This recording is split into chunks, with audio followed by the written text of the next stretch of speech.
There we go. Okay. We're about to roll into the draft to start here in Cleveland. Here's Roger Goodell. All right, we are live, I think. Sorry about the delay. Took me a minute to get things figured out.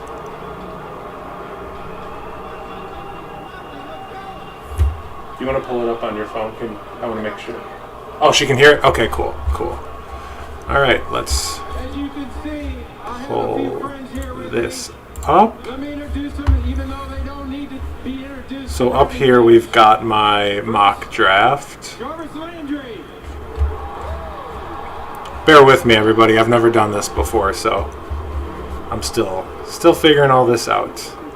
Alright, I'll use my phone to talk in the chat.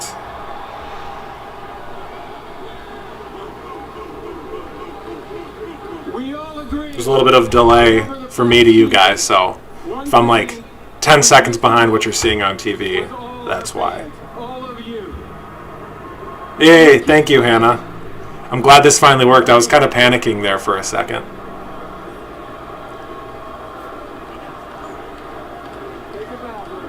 Yeah, Lydia's here with me. She's making fun of me because she saw me in panic mode, which I don't do very often. I'm a pretty level-headed individual. So while we wait for this to start, does anybody have any questions or thoughts on my mock draft or anything you want me to cover while we wait for Goodell to stroke his ego and talk about how awesome he is? Come up to this stage for each draft pick tonight and sit in that chair. They're really giving a lot of attention to this chair, which I get it was neat last year because he was sitting in it, but it looks kind of, I don't know, looks like dogs have had at that chair. Like when your dog's trying Lydia says it looks like the chair had COVID. It looks like one of those chairs that like your dog's always trying to get up on your lap. I think she's just a really big Eagles fan. Hold on one sec, I gotta grab something. Give his little pregame speech to get you a little fired up before we start tonight. So Big Joe. What's up, Cleveland? How about them Brownies, huh? Here we go, Brownies. Here we go. Look at Joe Thomas. Here we go. You gotta love Joe Thomas. He's a really good dude. I actually had the chance to meet him a couple years ago at the Crazy Legs Classic and got to talk football with him for a little bit. Like, yeah, good, really good dude. He looks way different than when he was a player, but then again, who among us doesn't? All right, we got the first Rodgers question coming in, of course. Gosh, that was awful timing for that news to break. It's tough to say what's going to happen because, like, if that news came out a week ago, they've got a lot of time to see if they can trade him and make a deal. But they literally have, like, an hour from now if they want to get fair value for him, because once you get out of the top 10, like, any pick you get just isn't worth Aaron Rodgers. So, as a Packers supporter, I'm really hoping that that doesn't happen, and you'll see later on once we get to that Packers pick, my mock draft, I had them originally picking an offensive lineman, a center, the center from Oklahoma, but now I've got them picking Kadarius Toney from Florida because at this point you got to do everything in your power to make Rodgers happy. But we will see. We will certainly see. Is it because they paid a running back over a top 2 center? Yeah, I'm not going to say yes, but also yes. Like, as much as a good running game helps a quarterback, it only helps so much. Whereas a center, like, it does more overall than a running back does. Aaron Jones is good, and if you listen to my podcast, you know, like, I think he's fine. Like, he's a top 5 running back, but that's just never worth the money when you've got other needs. The Packers are far from a complete team. They don't have the luxury like the Buccaneers did, where they got to, they're just running the whole team back, and they can make those luxury signings. Yeah, I get why Rodgers is upset. I won't hold that against him, but I hope the timing of this is just him trying to get a little more leverage on them picking a wide receiver, but I don't know. It's really tough to say.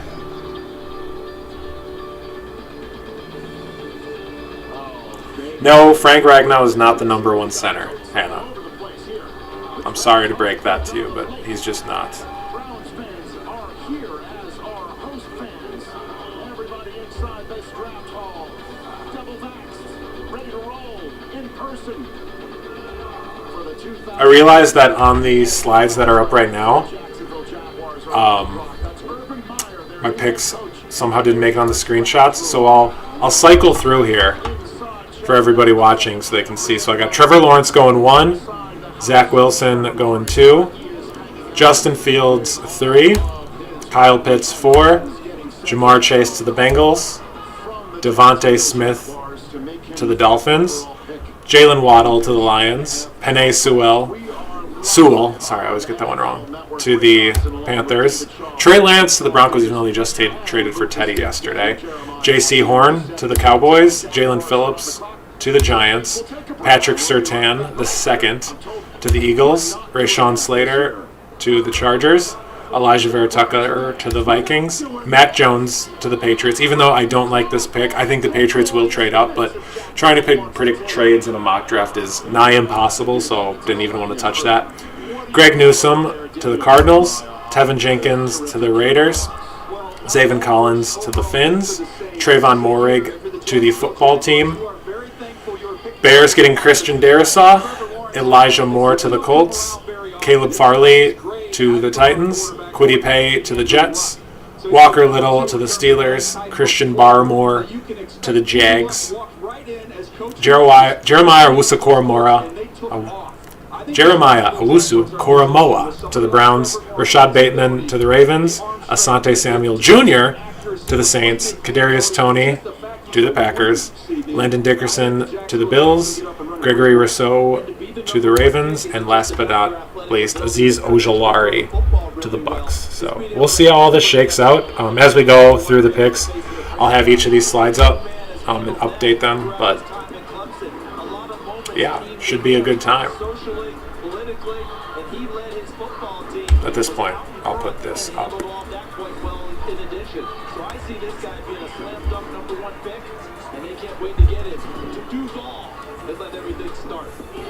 So yeah, Trevor Lawrence, I mean, everybody's known he's going to be the number one pick in the 2021 NFL draft since he came out of high school. He's just that dude.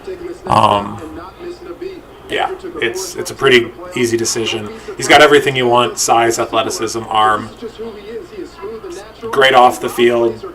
He's just a natural thrower of the football. It's the easiest pick a team's had to make since Andrew Luck came out. I think it's silly that the Jaguars are taking this long to make the pick. They don't really need to do that. Everybody knows who they're picking. But, oh well.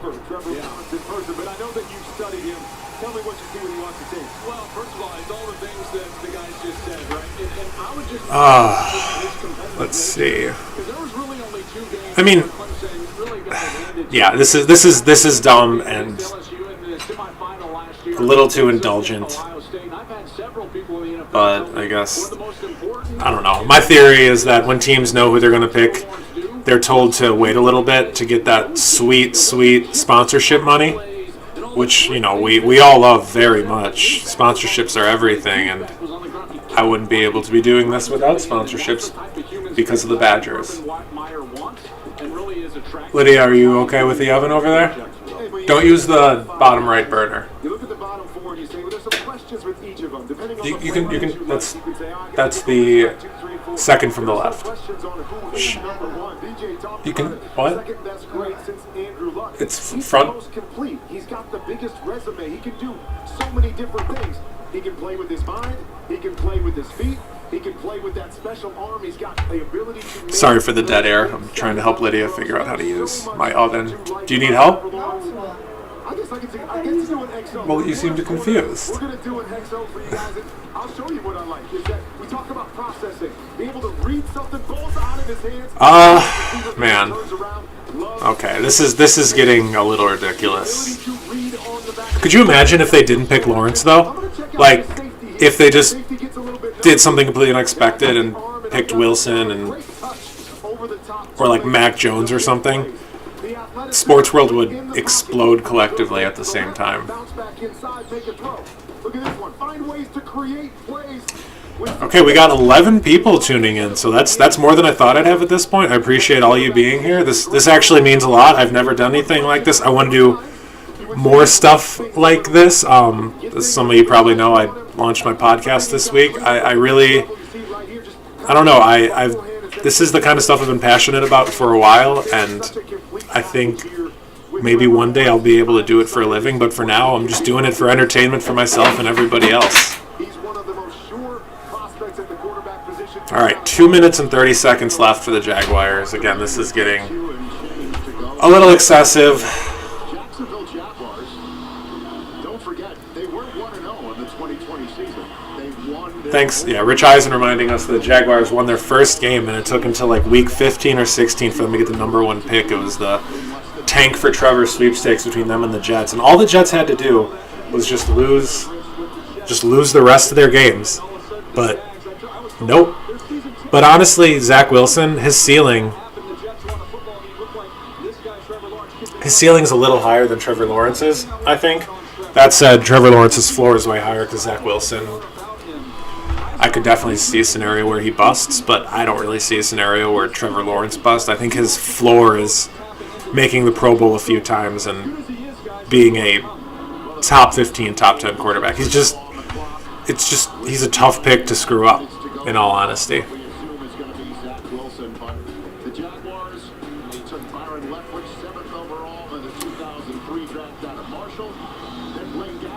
Oh, we got some a little bit of debate going on in the comments about Rodgers here.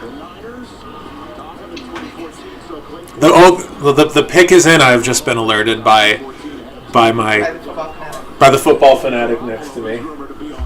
They're all clapping, so I mean, yay!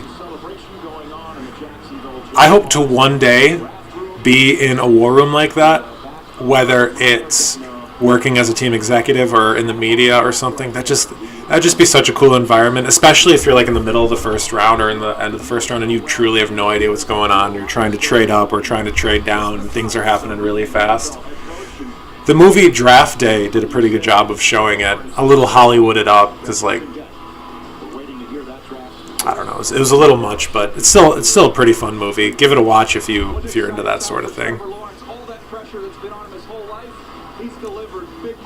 That's why the Jets will pick Mac Jones. If the Jets pick Mac Jones, I will turn on my webcam and burn a $20 bill in front of all of you.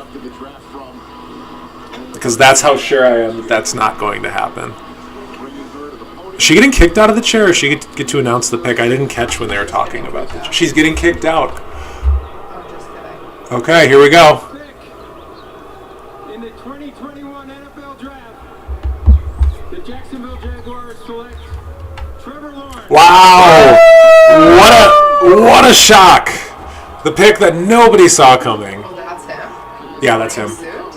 Yeah, the green suit is. If you're gonna wear a green suit to like lean into the Jags picking you, like, just make it teal. Make it that like Jaguars color. Don't make it that. Would you call that olive? It's like it's the green equivalent of burgundy is to red. Looks like he's part of the boy band. He does look like he's part of the boy band. He's got the long hair, and I hope he keeps the flow. It's pretty sweet. kind of makes him look a little different. Down here in the red area, under pressure.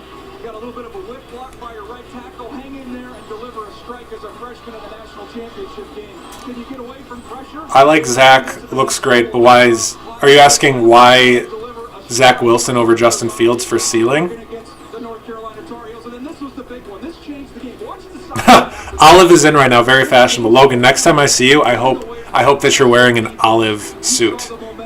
Or just an olive anything. This kid has been on the big stage. Okay, from the front it doesn't look so bad. I realize it's a little more casual than like a three-piece suit, but still kind of weird. He's not just athletic. This guy's fast. Ohio State has some terrible QBs.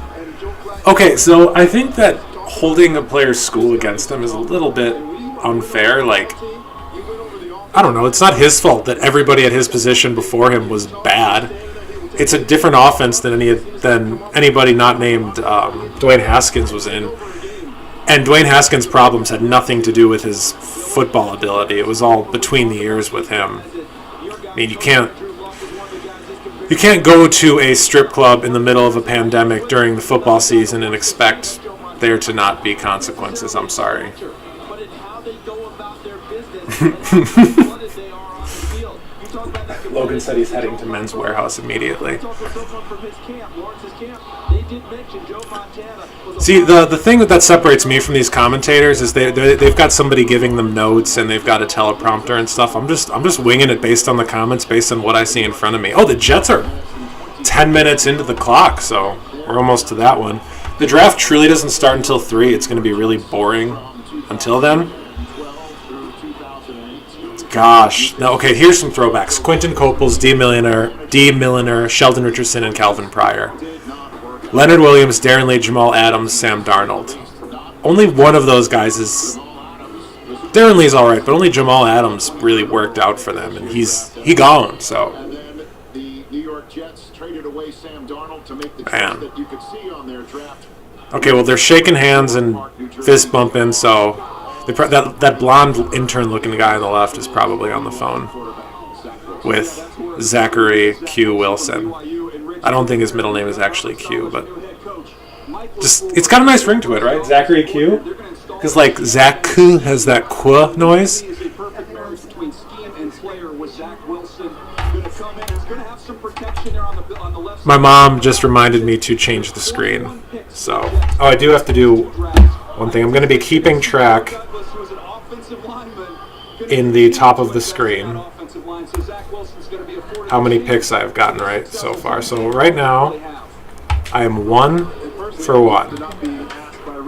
Yes, it was really difficult. Every time we've had a conversation on camera or off, but I'm with you right away. He's got a chance to come in and be successful. He's got live legs. He brings that juice. It was really difficult to get that first one right. That guy that can make those plays on game.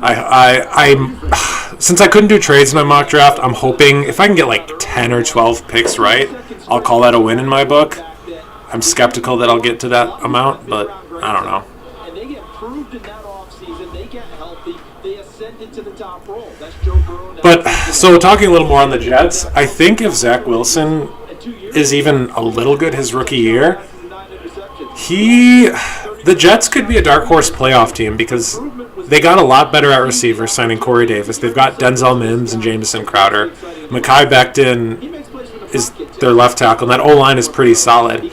If they can get a running back later in the draft, that offense could be pretty good. And Robert Salah, who isn't technically a defensive coordinator, but he's a head coach and he'll have a lot of input on the defense, I think could go a long way in just on scheme alone making the defense salvageable. So I'm kind of excited for them. If they were like, if you could invest in stocks, but instead it's football teams, I would definitely throw some money at the Jets, like as a long-term play. I think they could have a window in a couple of years here, along with the Jags. It's going to be interesting to watch how both those quarterbacks develop, and I hope that a little mini rivalry forms, kind of like how we've gotten with Mahomes and Jackson, even though they were drafted in different years. It's the Chiefs and Ravens have kind of become a little, it's always fun watching those two teams go head-to-head, and I'm hoping that the Jets and Jags have that same thing, especially with these guys being picked 1 and 2. That always, adds a little flair to matchups.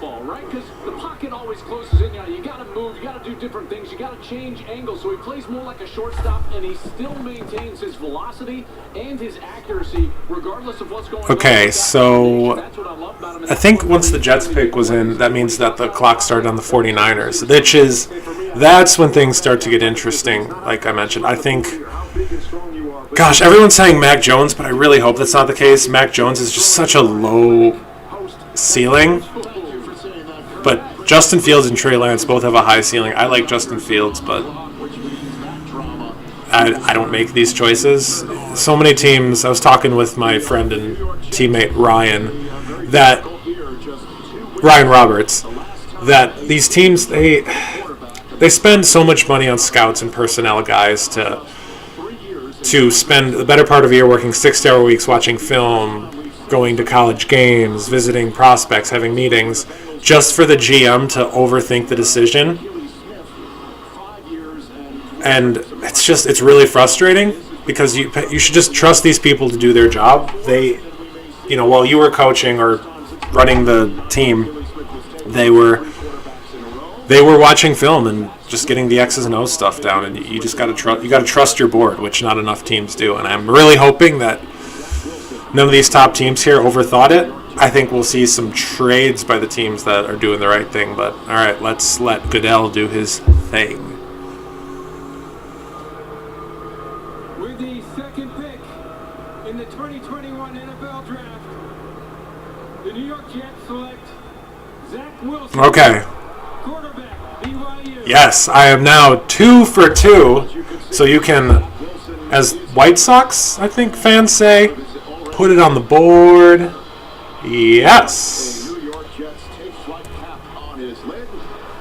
And is this young man the savior?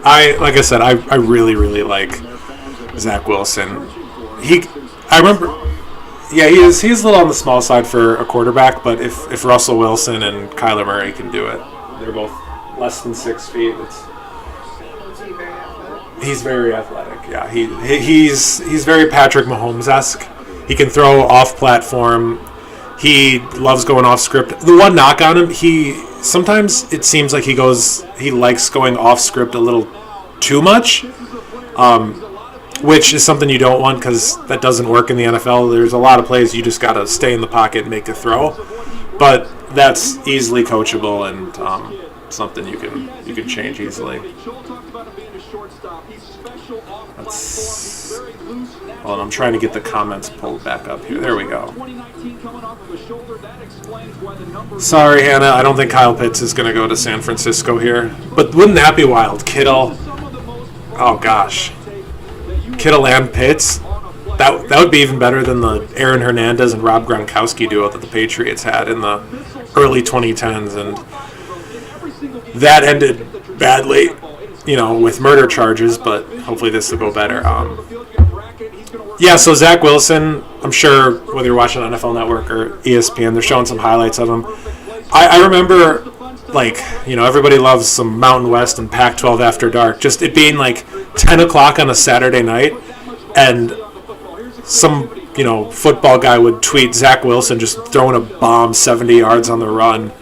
And I was like, that's pretty neat. And all the Bears fans that follow me or I follow on Twitter were saying, man, it'd be sure nice if the Bears got him. I'm like, yeah, that would be a good pick. The Bears going to be picking in the teens, but he just his stock kept rising and rising, and now he's the number 2 overall pick, and the Bears never really had a chance, unfortunately. Give the guy in the armchair some mittens. I think Wendy's here for the Bernie Sanders memes. She's just too much of a fan of that. That meme was short-lived, but what a few days it was, right, everybody? Wow, we have 16 people watching.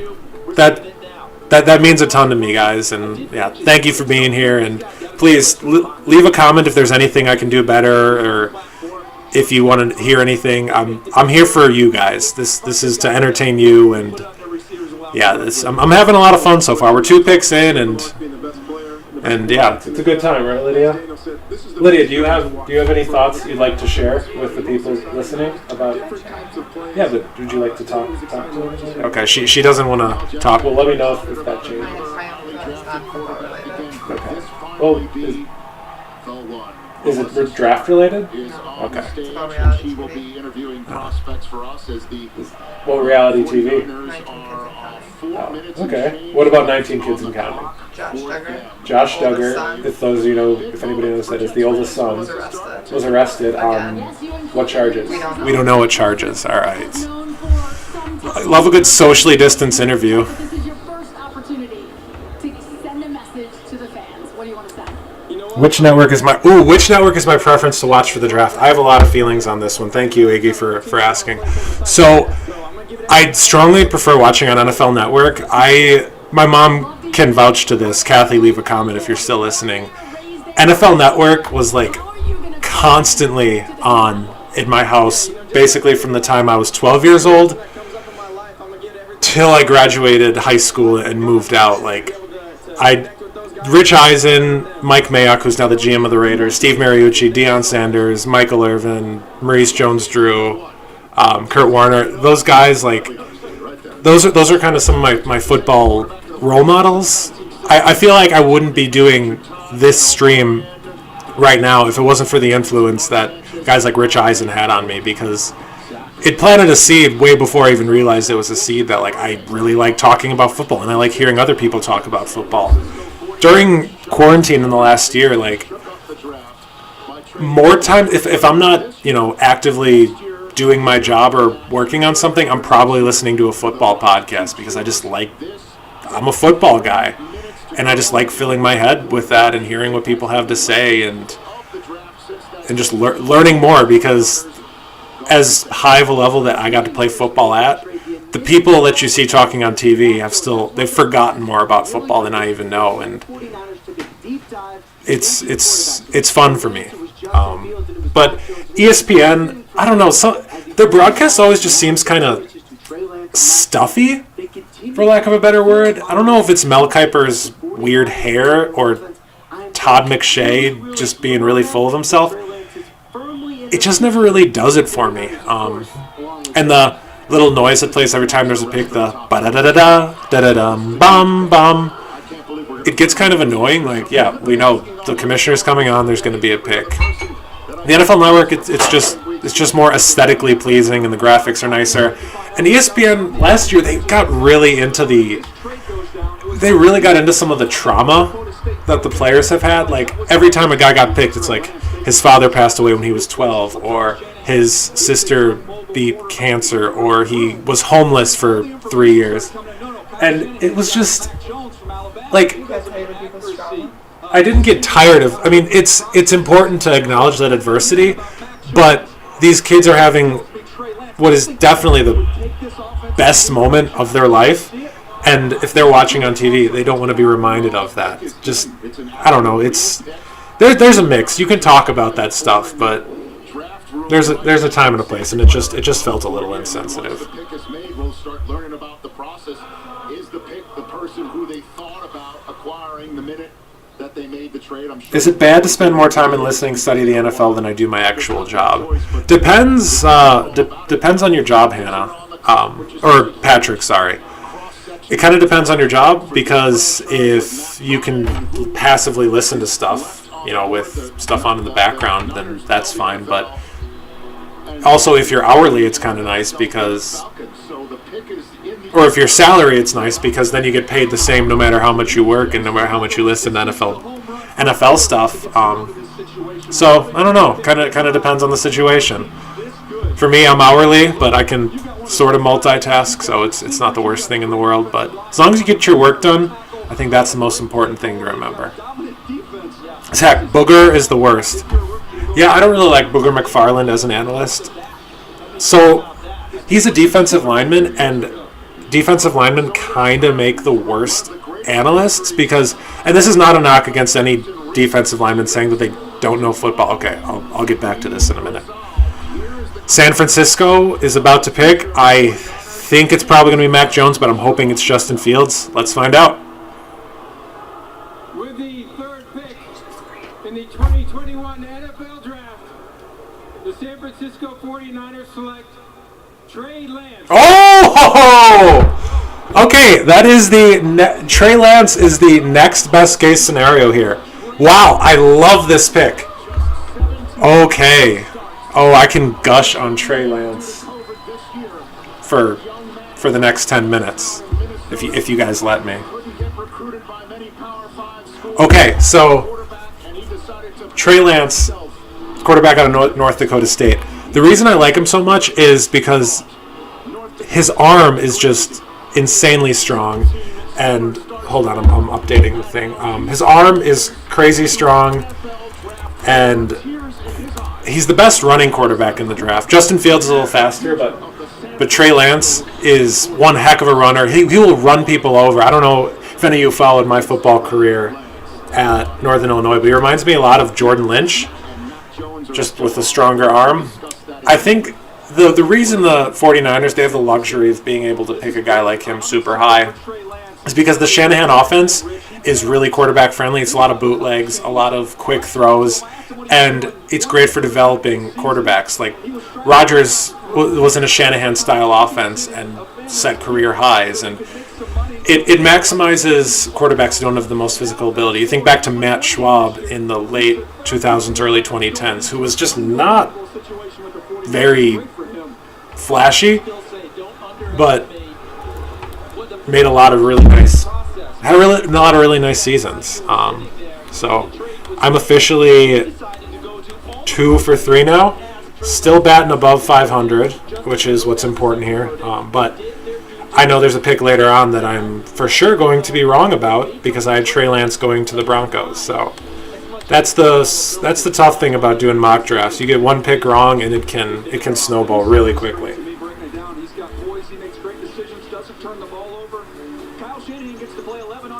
Any concerns with him not having that many starts? Yes and no. You have a little bit. Sorry, somebody's saying my stream is lagging. I'm going to try and fix that in a second. Any concerns with not having that many starts? It means you have less of a sample size to judge him on, but if you plan on developing the guy properly, it's less of an issue. I don't see a scenario where Trey Lance is starting day one. I think it's going to be Jimmy Garoppolo, and Trey Lance might not start a single game this year. So those 17 games don't really matter once he's in an NFL system and just, getting those practices every day. So hold on one sec. I'm going to see if I can fix the lag on my stream. Again, still new to this, so give me a sec. All right, congratulations. Thank you so much. DJ? Ignore the infinite spectrum of things here. Possesses big-time throws outside the numbers. He's been in a pro-style offense, same offense Carson Wentz came out of with North Dakota State. You see pro-style No, I'm good. action back to the defense. Again, the velocity that he can generate. Back foot in the ground, Let's play see. action. If anybody is familiar with this program and This is the differentiator that Kyle Shanahan's going to workspace, have frame to rate, with. When he takes off, resolution. it's not for first downs, it's for touchdowns. This kid would have ran I think we might just be having to deal with this lag here. Because I don't want to stop it because of how many problems I had getting it live to begin with. He's going to end up with some long touchdown runs. Trey Lance did not lose a football game at North Dakota State. Trey Lance has not lost a football game since he was in high school in 2000. Oh, okay. Well, apparently the stream is good for other people. So I think it might just be some people are watching ESPN and that might be a little behind where NFL Network is. So, I don't know. Watch NFL Network if you can. But back to Trey Lance. It makes a lot of sense that they'd want him because you could. He's the highest risk quarterback in the draft, but in that system, he becomes a lot of the risks become much less risky because of that quarterback-friendly offense. I'm excited in a couple of years to see where he's at. Given this makes things really interesting with Justin Fields because if the Falcons don't pick Fields right now, which I think if they stay put, it's probably going to be Kyle Pitts, as you guys can see. But Justin Fields could fall into the latter half of the top 10, and man, The Patriots might be the ones to trade up for him, which is obviously terrifying because giving Bill Belichick a quarterback with that much talent means that everybody else has to deal with that for the next decade and a half. And we all know how much we love seeing the Patriots win. Yes, Kyle Shanahan saw Patrick Mahomes in that Super Bowl, but Kyle Shanahan has also worked with so many different quarterbacks over his career, even if you go back to his dad's career. Oh, I just got a nice compliment saying I have a nice broadcasting voice. I hate listening to my voice, so I'm glad that other people think it's good. Okay, Pick is in for Atlanta, but aren't most QBs today pretty athletic with regards to ability out of the pocket or not? Yeah, the average quarterback that's getting drafted right now is at minimum like as athletic as Rodgers was when he was younger, where he'll get a few hundred rushing yards a year, a couple rushing touchdowns, and can like do some work out the pocket. And like if he's got a few yards, he's going to take it. The only top quarterback in this draft that doesn't fit that bill is Mac Jones, and that's honestly why I don't like him. Like you need that to put you over the top unless your name is Tom Brady, and he's just on a different level, so like it's not fair to compare anybody to Tom Brady.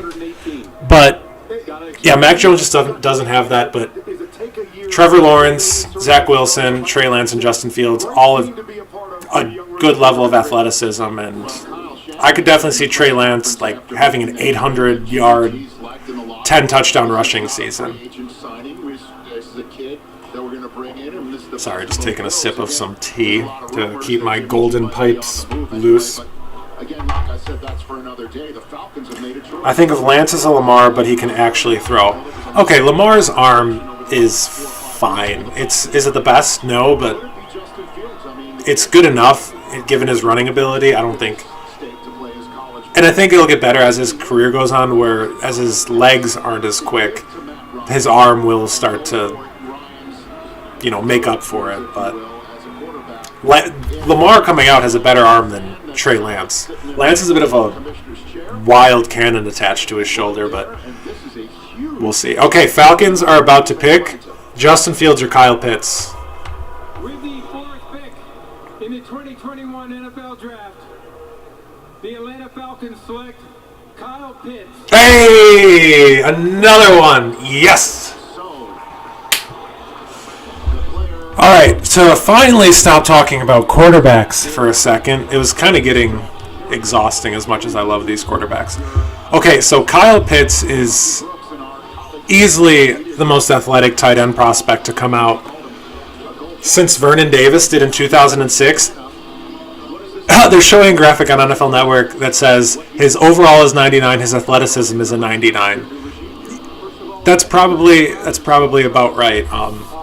If he was a pure wide receiver, like if Kyle Pitts came in the draft and said, yeah, I'm going to lose 10 pounds and just play wide receiver in the NFL, he would still easily be a top 2 to 3 wide receiver in this draft.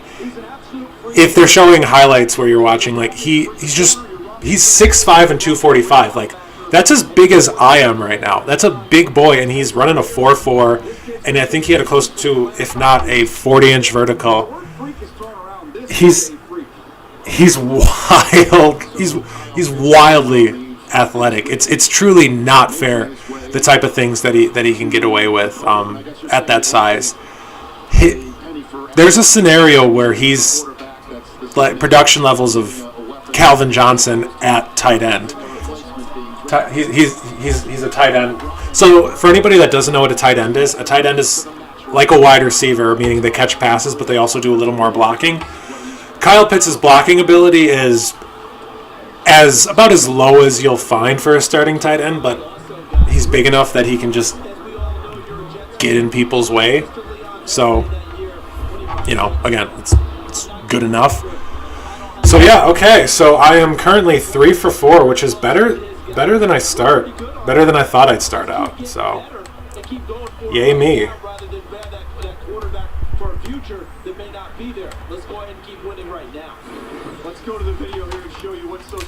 Hold on one sec, just updating the slides here. All right, 3 for 4. We love to see it, don't we? Best player in the draft. I'm not going to disagree with that.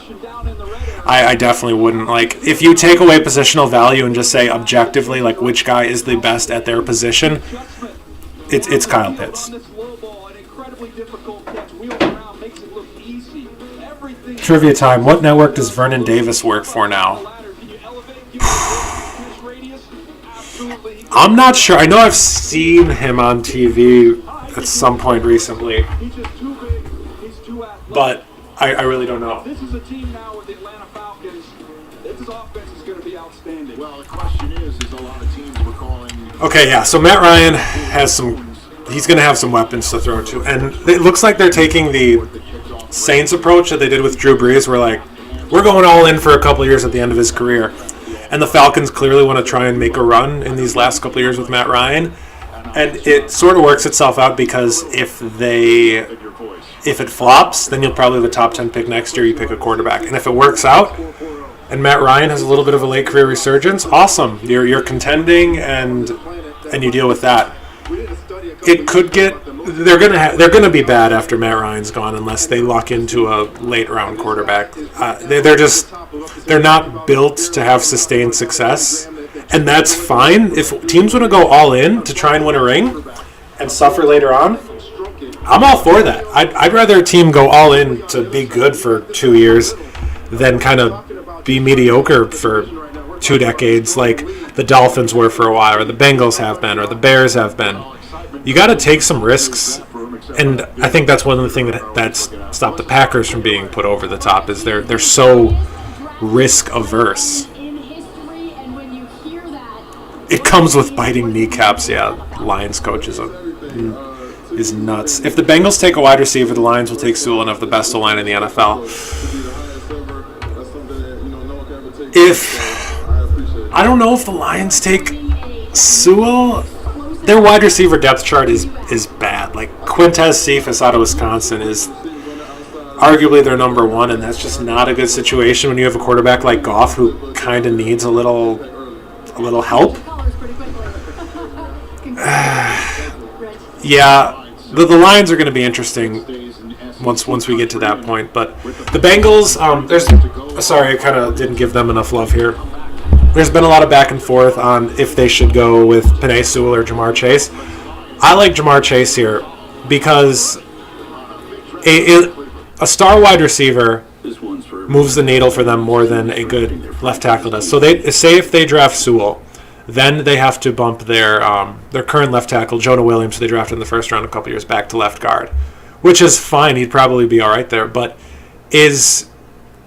are you better with Sewell left tackle and Williams at left guard than you are with Williams at left tackle? The rest of the O-line's the same, and Chase out wide. And you could debate that for a while. Like, I've listened to some podcasts where that's all they talked about for 20 minutes, but I don't know. If the best wide receiver in the draft class wasn't a guy that Joe Burrow had played with at LSU, then it's a little different conversation. But given that, I think right there, that's the tiebreaker for you. Okay, 1 second here. I'm gonna eat a little bit, and I don't want you guys to hear me chew. Yeah, I'm getting fed Brussels sprouts, so that's how my night's going.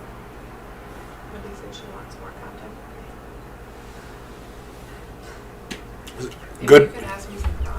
Shout out to Lydia for making some really good Brussels sprouts. She's the queen of roasted vegetables. All right. Okay, I'm back here. Oh, I got another Brussels sprout.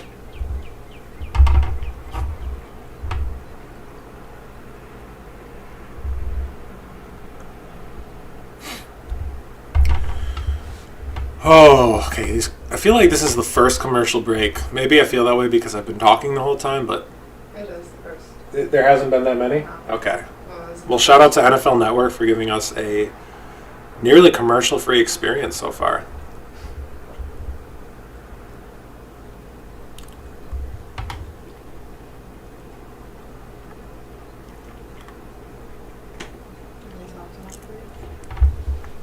Finns might take Sewell. They moved right tackle to guard. Yeah, once we get to the Finns in the next pick, I'll talk a little bit more about that. I think this pick will weigh heavily on what the Dolphins do, so it's tough to give too much insight there. is Pitts the next Ebron? No, Pitts is infinitely more talented than Eric Ebron. Ebron got drafted high because everybody wanted the next Rob Gronkowski, and Tyler Eifert and Eric Ebron both became millionaires because of what Rob Gronkowski did. And it's the same thing Deshaun Jackson did for every team drafting a deep threat like Darius Hayward-Bay, A.J. Jenkins, Brashad Perriman, and all these guys that didn't work out because they see, John Ross too. Teams get excited about, we got all this speed here. Yeah, speed only means anything when you can run routes and like have some strength to you. That's the difference between Tyreek Hill. Like, he's crazy fast, but he's got some lower body strength and he'll make you miss too, and he can run some routes. Man, Patrick just feeding me the questions here. How do you feel about Stafford's talent at this point in his career? I think he's still got it. I think he has 2 to 3 more years with his physical ability. He's got one of the better arms in the NFL, and I think Sean McVay's system is like a Shanahan system, but more complex. And okay, Bengal selection coming up here now. With the 5th pick in the 2021 NFL Draft, the Cincinnati Bengals select Jamar Chase. Hey! LSU. Okay, I am 4 for 5. This is easily the best I've ever done in the top 5 of an NFL draft. He looks drunk. You look a little wobbly there. I don't think he's drunk. I think he's just emotional. He looks wobbly. I like he's got the little orange pocket square because he knew where he was going. Why are some families there and some families aren't? Some families are there and some aren't. This year because of comfort with getting together in a group. And just, I don't know, sometimes it's easier for people to travel, and it's up to the player if he just wants his immediate family there. Kevin, the ESPN's up by like 30 seconds. Well, I'm thinking I'm behind by about 30 seconds. Somewhat. Either there or Yeah. you're not. Social commentary time. The guy's rocking the suit. Yeah, are those some Air Jordan 1s? Some Bengal-colored Air Jordan 1s on his feet? Oh, that's nice.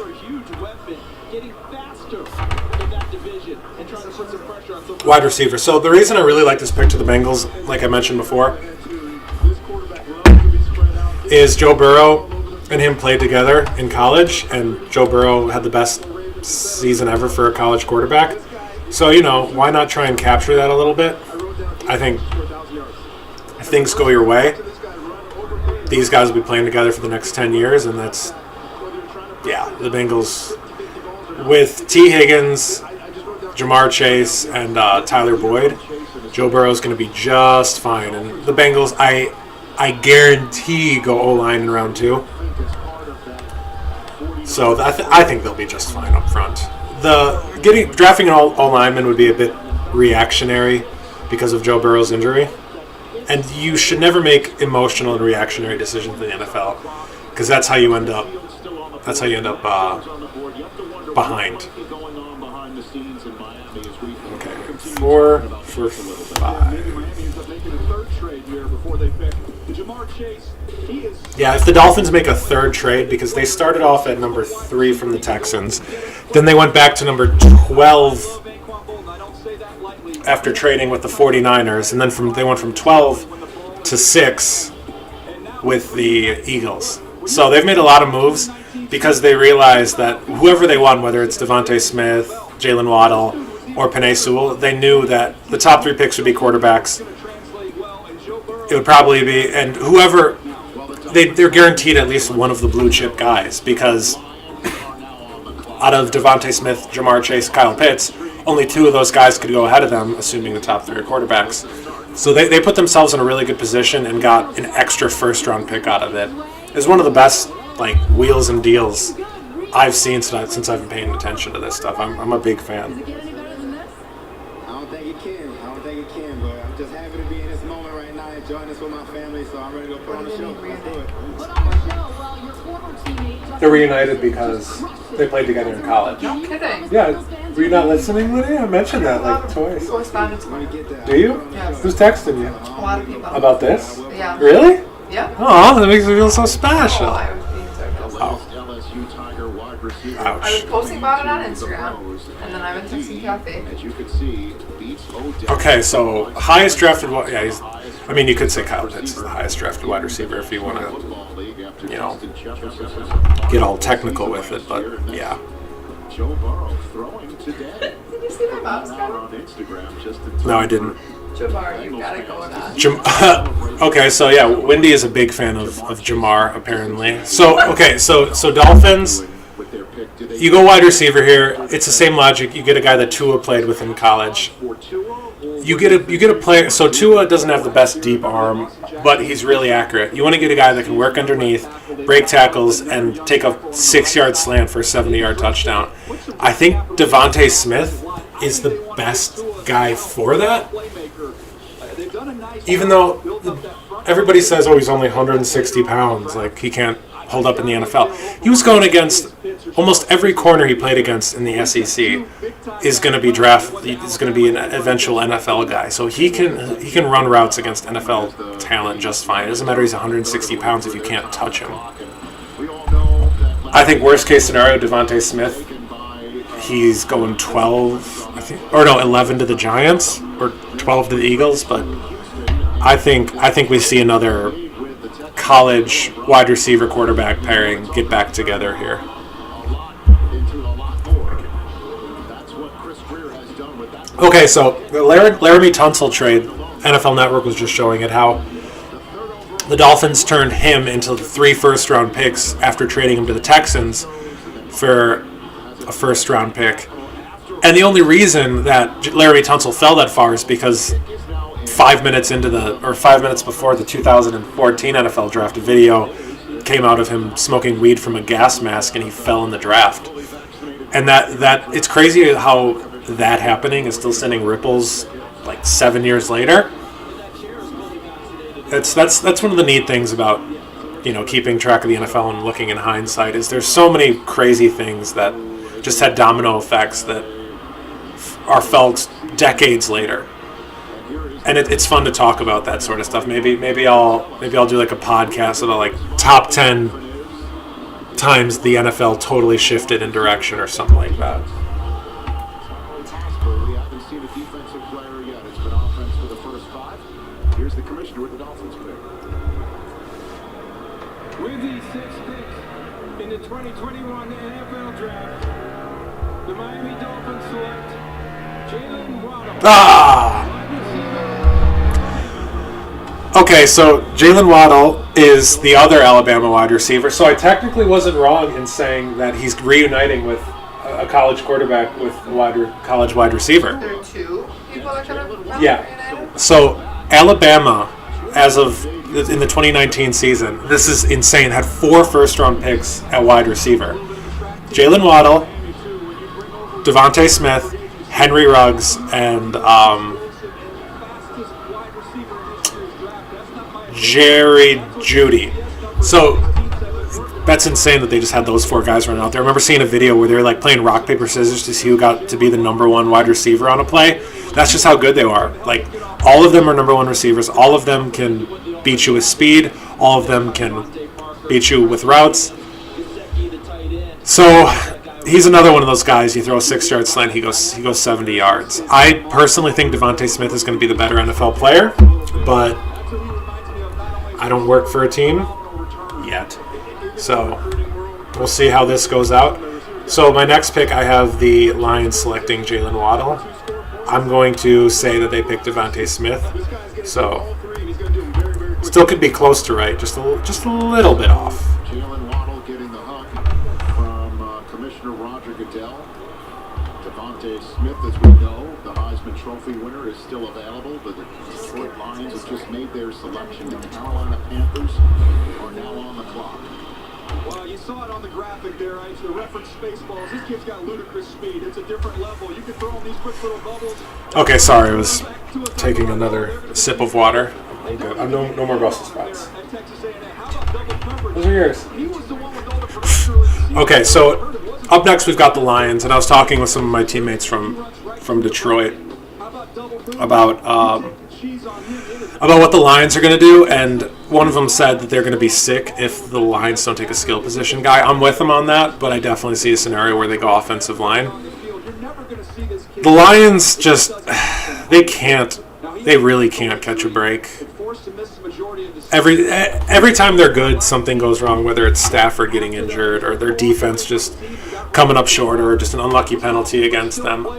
The Lions have been so close to being a good team, and I don't think they're going to get any better with Goff at quarterback than they were with Stafford. This could be a quarterback here. I don't know if they're ready just to give up on Goff that quickly after the trade for him. But yeah, we will see. We know how much their coach loves biting kneecaps after that passionate introductory press conference.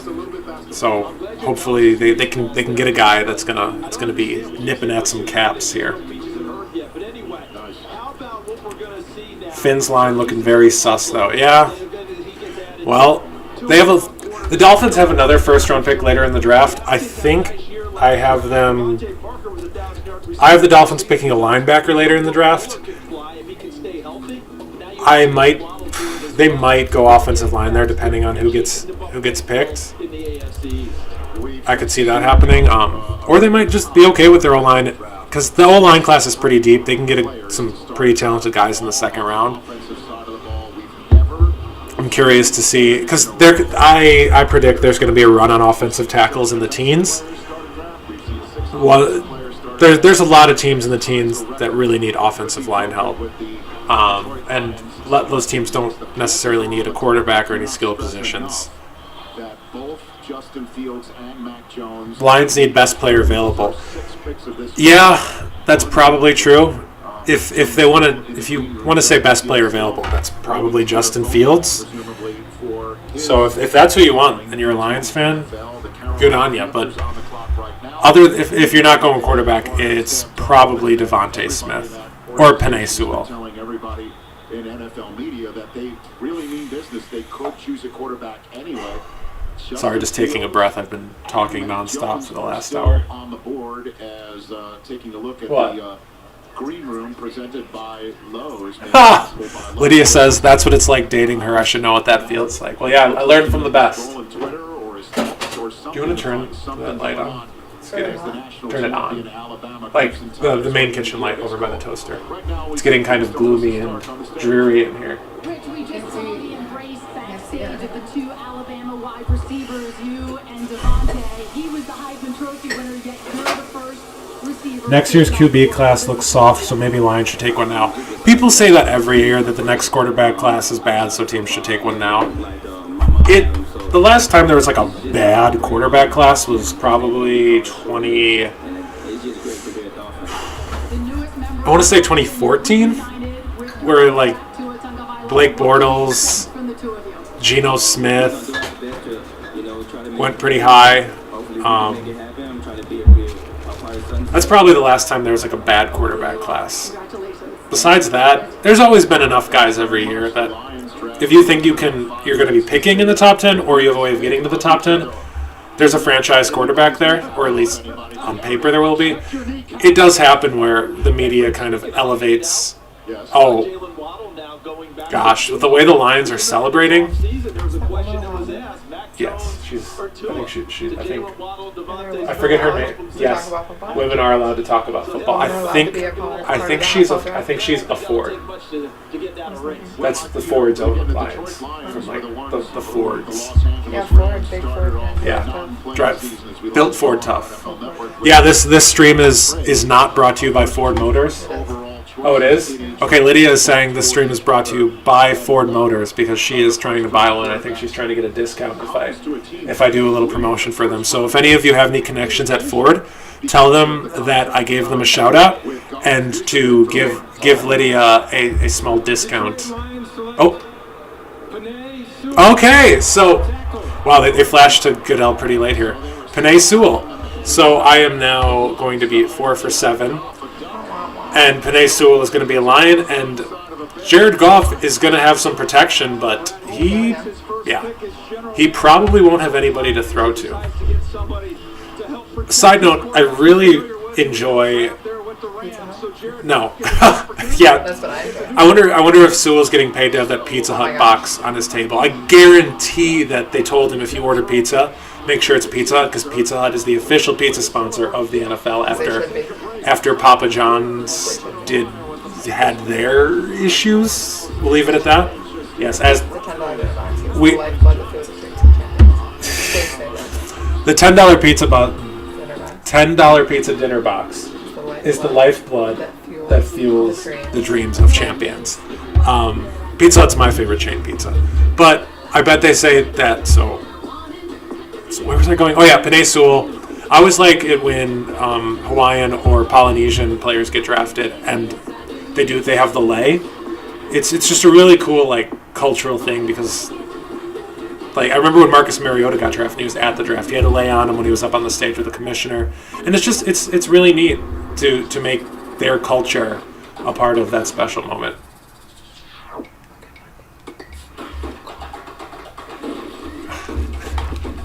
Okay, I'm getting one. It's the draft again, so every time a name comes up that somebody thinks is a good baby name, I get to hear about it. Thanks, Wendy. Best O-line in the NFL? Yeah, probably. Now they just need a. I mean, they've got Swift at running back to hand the ball off to. Hold on, I need to. All right, well, this makes my next pick a little more complicated, as you could imagine. With Penei Sewell off the board, I'm thinking that this next pick is going to be Devontae Smith or Justin Fields.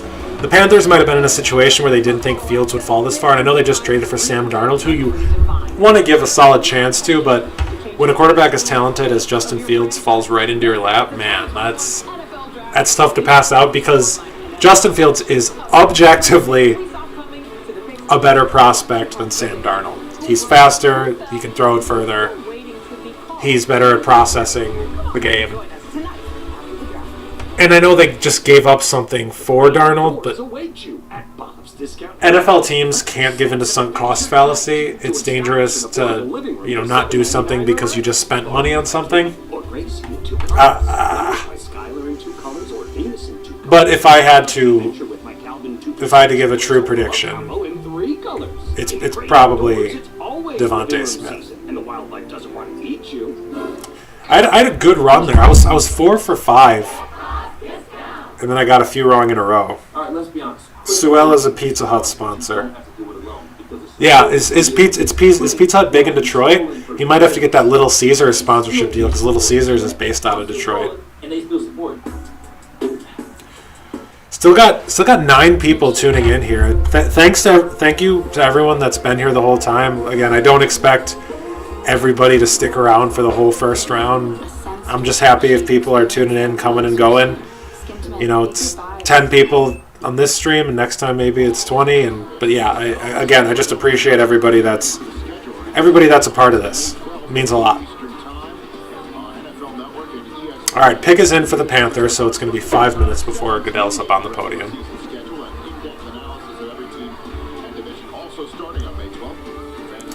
Any questions anybody has about the draft so far? I've been trying to answer them as they've come through, but it's easy to miss them as the draft happens very quickly. In the last 5 picks, it was Trey Lance, the apple of the 49ers' eye. Kyle Pitts is a Falcon. Jamar Chase, Penei Sewell on the board for the Lions to take.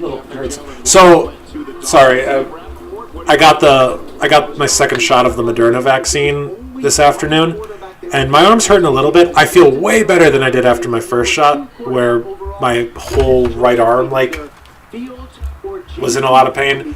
I'm hurting a little bit, but it's not too bad. And once again, don't forget the Panthers. Okay, so Ian Rappaport just let us know that Justin Fields is the only quarterback that Panthers are interested in, which compared to Mac Jones, The Panthers were saying all duh. along here, we're not going to sit back. and but it's like in middle school when you say, "Oh yeah, she's the only girl I like," but you got like crushes on 5 different girls, and You really think it could be Fields because he is there for the Panthers. gosh. Well, I promise you, Sam Darnold's a little bit nervous. If you're the Panthers, you probably could talk yourself into taking Justin Fields here. And here the Carolina Panthers have Justin Yeah, Justin Fields is Ohio State quarterback. It could happen, but Matt Rule has done a very nice job last year in the draft, all defense. How to pronounce Penei Sewell? Penei Sewell. Yeah, like the pasta, penne pasta. Ian just mentioned Jason. Do you guys want me to update my projection for each pick as we go? Because right now it says Penei Sewell to the Panthers, and obviously that can't happen since he just got picked. I can update this as we go if that's what you'd prefer, or I can just keep my original mock draft up.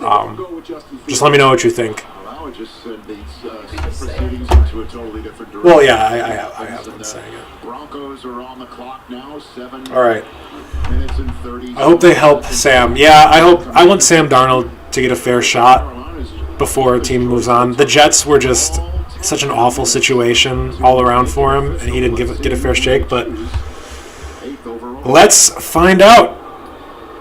With the 8th pick in the 2021 NFL Draft, the Carolina Panthers select J.C. Horn, Oh, wow. Oh, South Carolina. we're good. Okay, so J.C. Horn, who I had going to the Cowboys. Quarterback. J.C. Horn is easily my favorite defensive player in the draft. He's the best man-to-man corner to come out since Stephon Gilmore. He's long, he's strong. He's Jalen Ramsey, and he hasn't been getting as much love as Ramsey did coming out. But the physicality that he plays in his coverage is just like, as a lineman, I don't really I don't enjoy watching defensive back play, but watching him play is so much fun. He will get his hands on you. A lot of people call him always a walking pass interference. He hardly ever got called for pass interference. And a little history on him is, so in 2019, he got worked by the 4 first-round Bama wide receivers. And in the offseason, you can tell he was like, okay, how do I avoid, this happening to me again? And he got bigger, he got stronger, and he totally changed the way he plays coverage, being more physical. He's like, all right, these guys might be faster than me, they might be quicker than me, but I'm going to be bigger and stronger than them. And he plays corner like a linebacker, and it's just really fun to watch, as I'm sure you're seeing in the highlights. Justin Fields and Mac Jones are there. All right, checking these comments now. Getting us to the NFC East. Keep the original, but give alternative ideas. Guessing is the best part of the draft. Panthers could have kept Teddy and drafted Justin Fields. What are you doing? Yeah, in hindsight, they're probably thinking that they should have kept Teddy and drafted Fields and just developed that way. But hindsight, much like last year, is 2020, and now they've got a quarterback they want to give a year to, and I mean, as much as I like J.C. Horn, it is a little bit of a head scratcher because it doesn't move the needle for you much. You probably won't get much better, even if you have, like, okay, let's say J.C. Horn is a top 10 corner. That might give you 1, maybe 2 more wins, which isn't enough to put you in the playoffs, and you're picking mid-teens next year, which takes you out of the running for quarterback. So the Panthers must have a lot of faith in Darnold to make that move, I guess. Play football, Emmanuel Acho? Yeah, Emmanuel Acho. Yeah, he played football in the late 2000s, early 2010s, and he was a guest host on The Bachelor. I'm well aware who he is. I know who he is. Yeah. He hosts the YouTube series, Yeah. Uncomfortable Conversations with Black Men. Yes. He's read the book. Yeah. And he hosts The Bachelor. I didn't know how he got his fame, and it's from okay. All right, hold on 1 second. I'm gonna take a sip of water. My mouth is getting a little dry. It causes one to change. I see you, I hear you, I feel you, I understand you. I may not be you, but still, I understand you. I may not be you. Windy Dorn is 2 margaritas in and loving life, apparently. So whatever gets you to listen. I mean, Yeah, I might sound better the more margaritas you drink. We're here for small business every day. And to celebrate National... Okay, so Broncos, as you can see, I thought that they were going to pick Trey Lance. They just traded for Teddy Bridgewater, and their quarterback room is Bridgewater and Drew Lock, which is about as low of a bar as you can have Tailored for your business. for quarterbacks. Offers worth up to $1,000. Come into a participating store. It's not great. A lot of the chalky pick for the Broncos was having them draft a corner. You would have thought J.C. Horn, but the Panthers swap. Is the past tense of swept in? Got him. Be happening right now? If I'm guessing on the fly, This year. That makes sense. the Broncos. Mac Jones, probably not. They might go Patrick Surtain the second. He's the next best corner, and on some people's boards, the best corner in the draft. So you're not too upset if you're picking him. So Vic Fangio's system, he likes to have one of the boundary corner do a lot of press man, and the field corner be more of an off guy. I think Patrick Surtain could be that boundary press corner like Kyle Fuller was when Vic Fangio was in Chicago. Follow every pick as it happens in the 2021 NFL. I could also see a scenario where somebody wants to move up for Justin Fields, and if I Draftathon last year, you can have your hands. at the Patriots, this would be a great situation for them to move up. They could probably move from 15 to 9 with this year's first and maybe a second round pick. Oh, okay. I guess Mark Wahlberg is and Kevin Hart. We got Kay Adams, Deion Sanders, Kevin Hart, Michael Strahan, Mark Wahlberg, and Tom Brady. What a cast of characters. What are they doing? You've got the Heisman Trophy winner, and they then doing Justin together? Fields. I'm really not is up sure. there, another pass protector. Daniel. Yeah, that was a weird little Zoom call. I'd love to be on that Zoom call.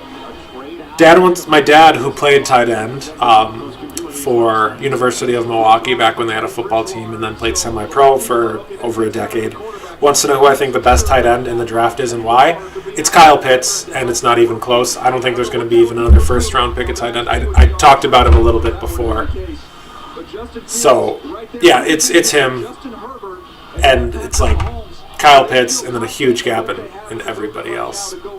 So the clock's gotten down to 1 minute, and the Broncos don't seem to be doing much. Where's Elway? He's somewhere in there. The fact that they're still, it doesn't look like they're on the phone or anything, must mean that they might trade here. Hold on, my stream that I'm using just timed out on me. I don't know. I'm blind now. I have no idea what's going on. These are unprecedented. Okay, pick is in, so no trade. I'm assuming. Patiently waiting around. The Dallas Cowboys are now on the clock, meaning the pick is in. All right, Dallas Cowboys on the clock, and oh yay, my favorite They're team. going to select ninth overall in this draft. They brought over Kyle Fuller, so to me, I'm tweeting right now. make a case as the top I don't know. There's some people, like some football guys that I follow, that can tweet and stream do a stream like this at the same time. That's way too much for my brain to handle. Usually during the draft, I'm like constantly tweeting about things, as some of you that might follow me know. I can't like verbalize my thoughts and type them out. That's just a level of mental comprehension that needs. My favorite dark horse. Sorry, I didn't see that question. I mean, if we're talking like first round type dark horses, I would probably have to say. Hold on, I'm just going through the names. Okay, probably Jalen Phillips, who is a lot of people's like third or fourth ranked edge rusher. Okay, hold on, I'll answer that question after the Broncos pick.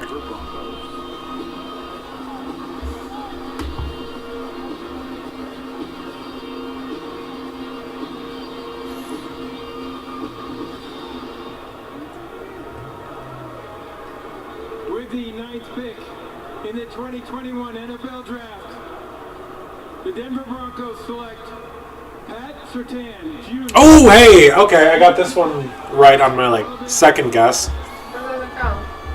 I know it doesn't count. I know, I'm still. Why does he look sad? He, Is he sad? I don't know if he's sad. He's emotional. I might not want to go to the Broncos either, but playing DB in Denver is probably an underrated how difficult it is because that thin air up there, and DB is the hardest, is the position where you probably do the most running. So maybe he's not looking forward to huffing and puffing in that mile-high air. He's already thinking about that. I'm sensationalizing this. I don't think he's actually considering that right now. All right, so that means I am 4 for 5. I was 4 for 6, 4 for 7, 4 for 8, I'm 4 for 9, which after that hot start, you really hate to see it.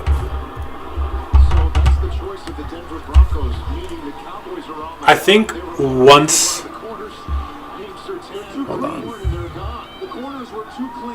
All right. Pink suit. Yeah, the pink suit is a mood. It takes a certain kind of guy to pull that off, but he's rocking it pretty well. It does not complement that bright orange Broncos jersey, but hey, if you can pull off pink, why not? Hey, don't be sexist. I'm not saying men can't wear pink. I'm just saying you gotta have a certain look to you. Yeah, Patrick Surtain, he's a Bama corner.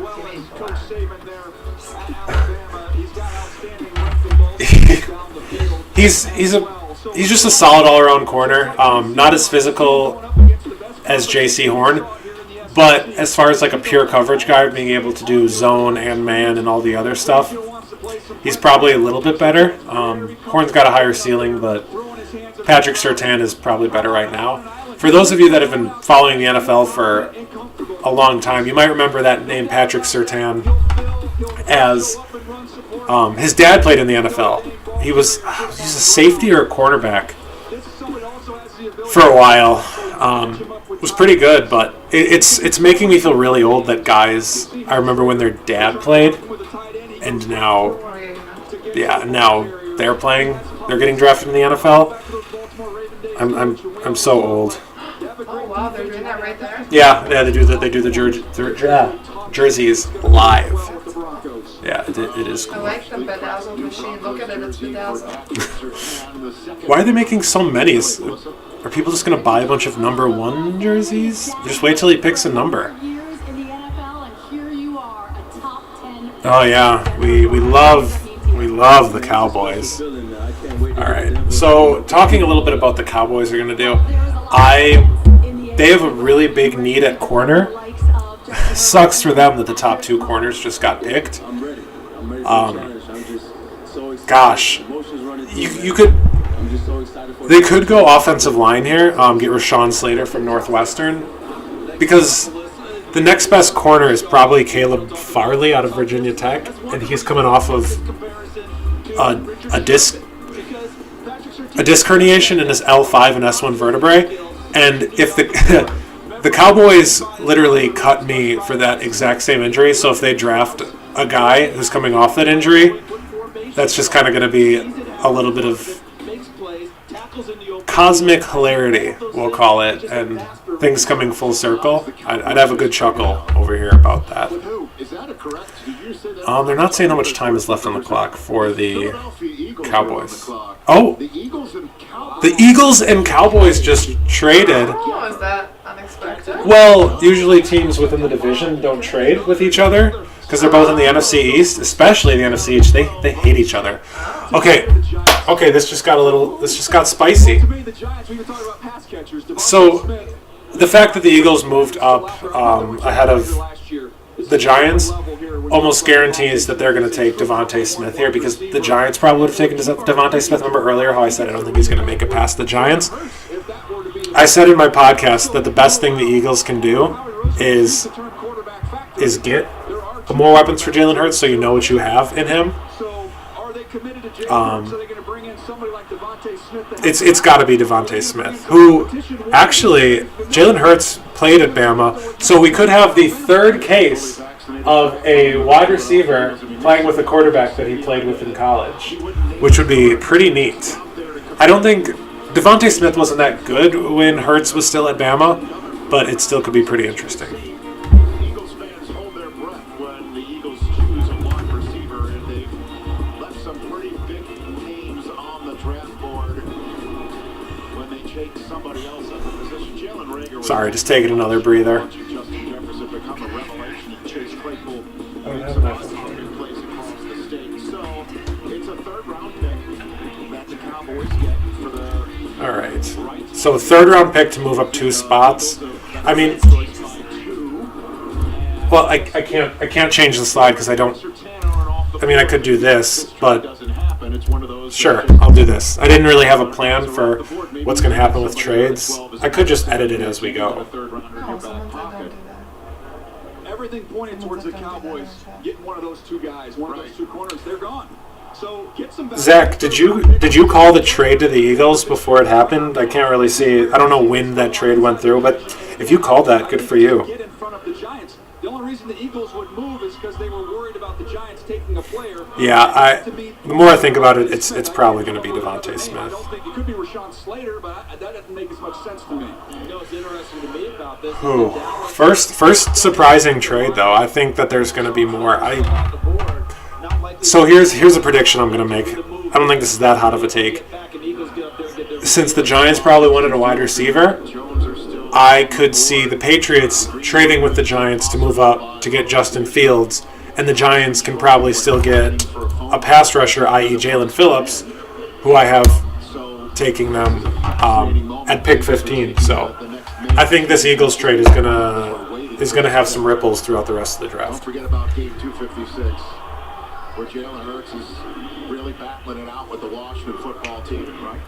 Giants are sitting. Cowboys reject the trade no matter how many firsts they throw at them at draft now. Yeah, again, it's kind of crazy that an intra-division trade like this, but it's a good trade back for the Cowboys because they definitely wanted a corner. Now they move back a little bit. I could see them moving back again and taking Gregory Newsome a little bit later. That could be the pick regardless if they sit at 12.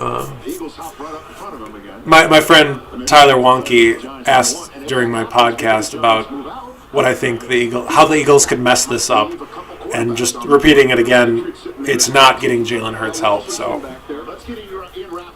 all right, 15 seconds left. I think the pick is in. Thank you guys for bearing with me because I know that there's a little bit of a delay, but hopefully it's not too bad.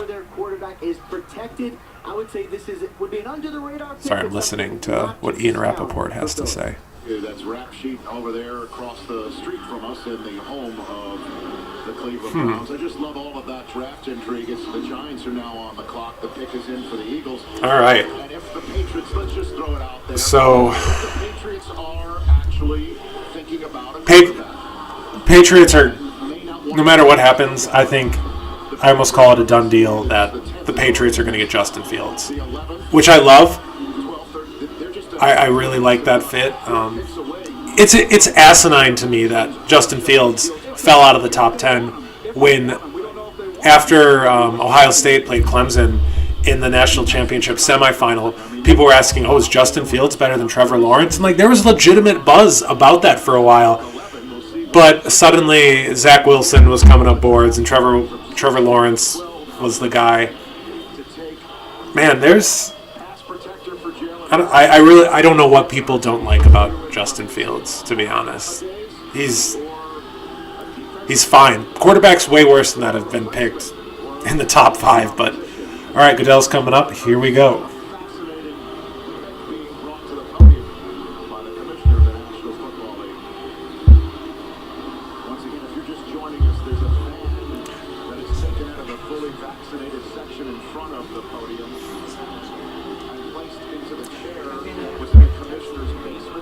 All right. It's neat that Goodell says hi to the person in the chair every time. That's really cute. The Dallas Cowboys have traded the 10th pick to the Philadelphia Eagles. With the 10th pick in the 2021 NFL Draft, the Philadelphia Eagles select Devontae Smith. Hey, okay. I mean, I was right after the trade, which still counts for something. It's less impressive if you're... Hold on, I'm getting a picture taken of me, so I'm pausing. Don't put your hands out. They're not too It's less impressive if you predict something as it happens. It means a lot more if you did it ahead of time. But all right, so the Giants are on the clock. I'm still sticking with Jalen Phillips as my pick. I like this little hat podium that they're getting the hat off of. I don't know if that's like a sanitation thing or if if it's just to add to the moment, but it's like the Indiana Jones taking the I don't know, I never saw those movies, taking the thing off of the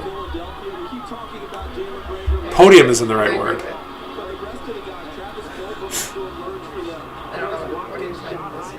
I don't know what I'm trying to describe.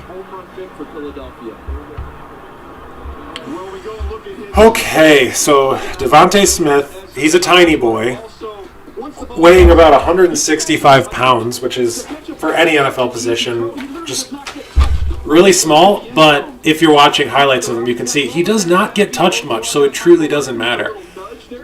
Jalen Hurts is going to be throwing some bombs to him, and he's going to be working underneath. And the Eagles might actually have a competent receiving core for once, which is good because I like the Eagles. It sucks how quickly that dynasty fell apart after that Super Bowl, and Nick Foles almost went on another run. But that just proves how hard it is to win in the NFL. Like, they caught lightning in a bottle one year and got bad immediately after.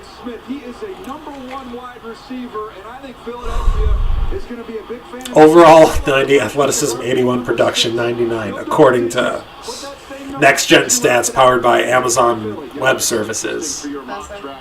We love Amazon Web Services. No, we don't. Those numbers seem very... Oh! The Bears just traded up. Justin Fields is about to be a Bear. Wow!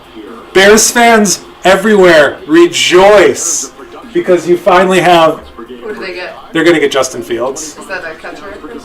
No, it's a quarterback. Oh, quarterback. So Mitch Trubisky's not going to play anymore? Mitch Trubisky's gone. They got rid of him? Yeah, they didn't re-sign him. Okay, so the Bears finally made a smart move, and they're Justin and Kevin when you need them. I know. Well, yeah, I'm getting some texts from some of my friends that are Bears fans. So it's funny. I was seeing some tweets a few minutes ago because going to Northern Illinois, a lot of my college friends are Bears fans, and everyone is saying, "Oh, wouldn't it be nice if Justin Fields fell to the Bears?" Well, here you go. Fell. Here's how the Bears could still screw this up by picking Mac Jones. Then you've got Trubisky, but with a little bit of a better head on his shoulders. Hold on, I'm grabbing my phone charger. Rich, the Heisman Trophy winner, is headed to Philadelphia. The Eagles traded up to get you. You have won every award that you could possibly win this year, and now you're a top 10 pick. What does this mean to you? It means a lot. Just coming day in, day out of Alabama, going against guys like Pat, just making me better every day, me making him better. I mean, that's what it's all about. I'm excited. And now you're reuniting with your former quarterback in Jalen Hurts. What can we expect from the two of you? Oh, I know for sure that we're going to work every day. All right, well, I'm going to go to the Bears slide, I guess. It's not going to be Christian Darrisaw, but for the sake of visibility, we'll just have the Bears logo up here. Wow, I did not. Okay, so they gave up a 5th round pick, next year's 1st, and next year's 4th, which is good value to move up 9 picks, especially because the team knows you don't have much leverage if you're trading up for a quarterback. Like, you're a little more desperate. But man, I really, really hope that they don't screw this up and pick Mac Jones. I mean, I don't want the Bears to be good as a Packers supporter. He's very competitive and he's accurate down the field. One of the knocks on Justin Fields was that he held Be quiet, computer. As a Packers supporter, but you don't like seeing teams make dumb decisions. Yeah, I'm scrolling through Twitter, and all the Bears fans are pretty jazzed about it. But hold your breath because we still don't know who they're going to pick. Has the second best resume of all of these guys behind Trevor Lawrence. supposed to get this I'm with you. I believe that, yes. Who's supposed to get who? who? Well, we don't know. Well, what's he expect? Who was supposed Well, it to depends which quarterback it is. Who was supposed to pick before the Bears traded? Oh, it would have been the Giants. So, I think it's a great move by the Giants because they can probably get whoever they wanted later on. Now that all the wide receivers are off the board, they'll probably go. I still see them going pass rusher. That extra first-round pick is going to be big next year because if Daniel Jones has another year where he just isn't good, they could use that as ammo to trade up for a quarterback. That's just thinking way ahead.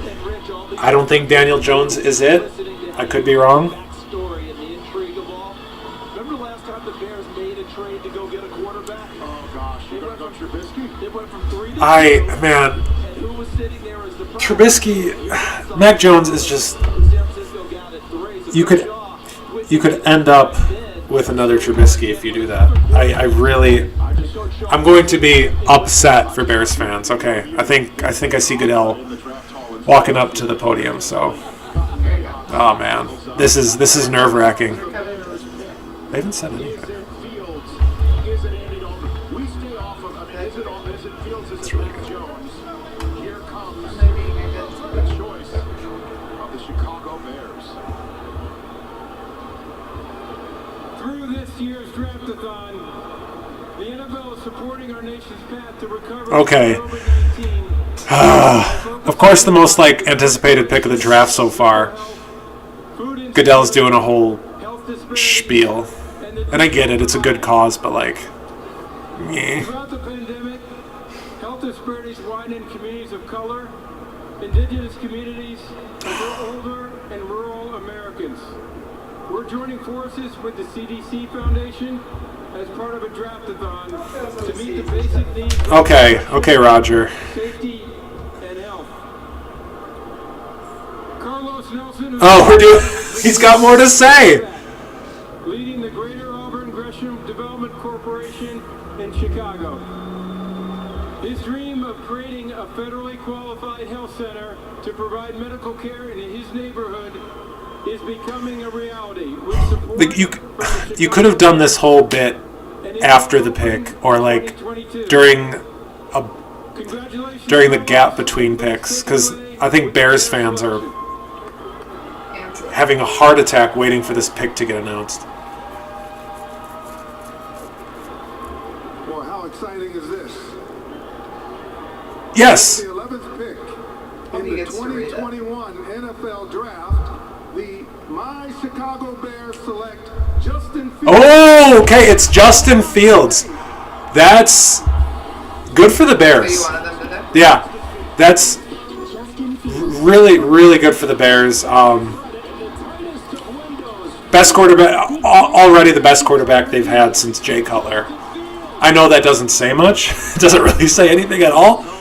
But it just seems like it's been so long since they had a quarterback that was dynamic. Like Trubisky, he had his... There's French Bulldog on the screen. Even Mitch Trubisky on his best day wasn't going to do anything that wowed you. He was going to do his job and make a couple nice throws. But Justin Fields will wow you. So, good for the Bears. I like this pick for them. The Bears team that needed to get more dynamic. They were one of the last in the league in What? terms of explosive plays. They were tied for 27. No, he's the second black quarterback to get selected this year. Wow. Yeah, out of the top 5, it's 3 white Wow, quarterbacks. right? About normal actually now. Yeah. If you're watching Justin Fields highlights, you he's such a good athlete and he can throw and he's tough. Why is that in his highlight? Well, they're showing how tough he is by showing him busting a rib and coming back in the game. That's what happened in there? Yeah. So Small windows down here in the red zone. Anticipate it. this makes things interesting for the Patriots. I know I said that they were going to trade up. I was kind of right about a team trading up. Just wasn't the Patriots. It was the Bears. Patriots. I know I have them taking Mac Jones, but that's just everybody just wants that because he's like a Tom Brady clone, and you shouldn't chase unicorns, and Tom Brady is a unicorn if there ever was one. Let's check some comments. Is Fields going to bump Trubisky? Trubisky's gone. Trubisky is a Buffalo Bill. He's a backup, so there's not really competition. The Bears signed Andy Dalton, and there's a scenario where Andy Dalton might start a little bit, but I feel confident saying Justin Fields is going to start games for the Bears this year. Because that might change this division a little bit now. Whether Aaron Rodgers, we don't know. But the NFL player comp that I have presented by Jeep, for him, Dak Prescott. So one thing we haven't talked about in a while is the Aaron Rodgers situation. That's been quiet. I was thinking that some news would come out. At this point, I don't see him getting traded tonight because there's no other teams that need a quarterback that have multiple first-round picks to offer up. That said, that's good and bad because it's good because Rodgers, he's not going to be on a different team today, but it's also bad because the return you get for him might not be a pick till next year, and that just makes things even messier. Whew. Okay, so from your apartment? Oh, okay. Yeah, so we're back to the Cowboys being on the board. I don't know. I don't know what they're gonna do. They probably Greg Newsome if they go corner. If they go offensive line, Rashawn Slater. Outside of those, it's anybody's guess. There's no edge rushers that are really worth it for them right now. Their linebackers are fine. You don't draft a safety in the top 15.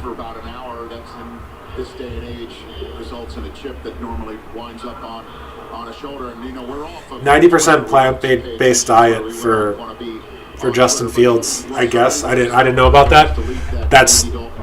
Look at Mike McCarthy looking like a mob boss. Oh, I hate this image of they look like they're the other war rooms, the other draft rooms look really fun and everybody's having a good time. This looks like a board meeting at a hedge fund. And if I was in there for 5 minutes, which is barely as much time as I was actually with the Cowboys, I would want to leave. Gosh, what a weird organization. It's weird not to see edge rushers go. I was talking to another team who has connections with Coach Quinn. Packers need a safety or a corner. Not a safety. They're fine at safety. Probably a corner, but it's going to be so long till the Packers pick. I might take a break at some point and then come back on and close to the Packers pick. If I did that, would people tune back in? Say I come back, say I left at late teens and came back on at 25. And I'd obviously post on social media and stuff that I'm going live for the end of the draft. But just let me know your thoughts on that. Okay, looks like Goodell, and I wonder what the Cowboys fan sitting in the chair is going to look like. If he's wearing a cowboy hat, oh no, are they? Of course they are. I was sincerely joking about the cowboy hat, but here we are.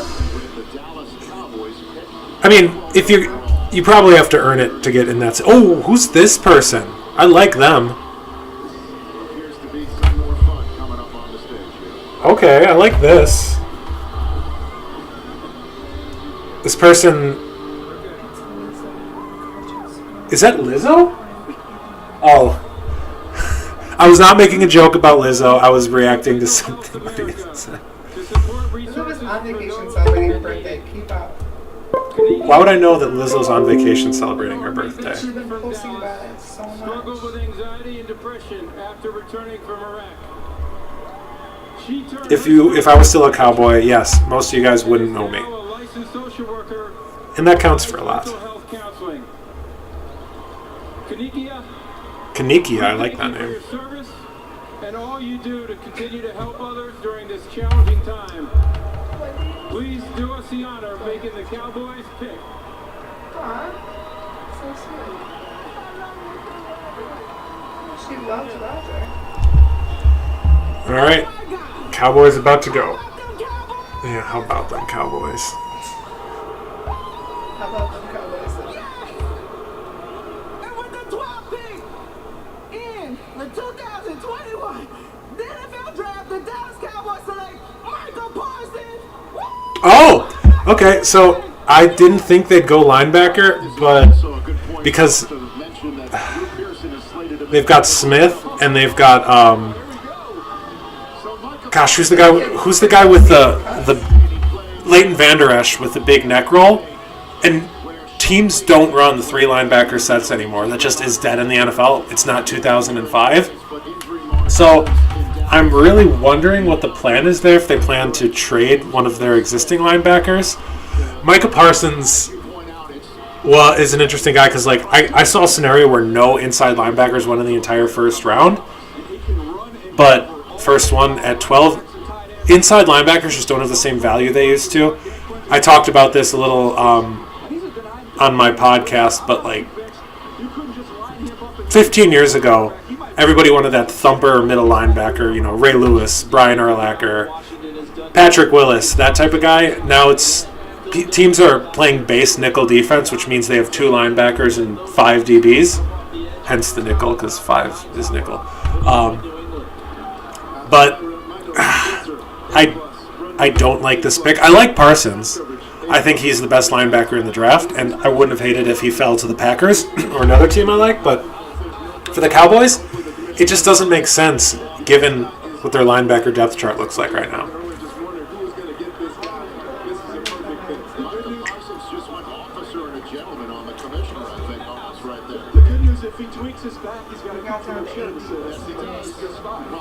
No, we're only down to 8 people because the real ones are still. Oh, we're down to 7, but no, you didn't offend anybody.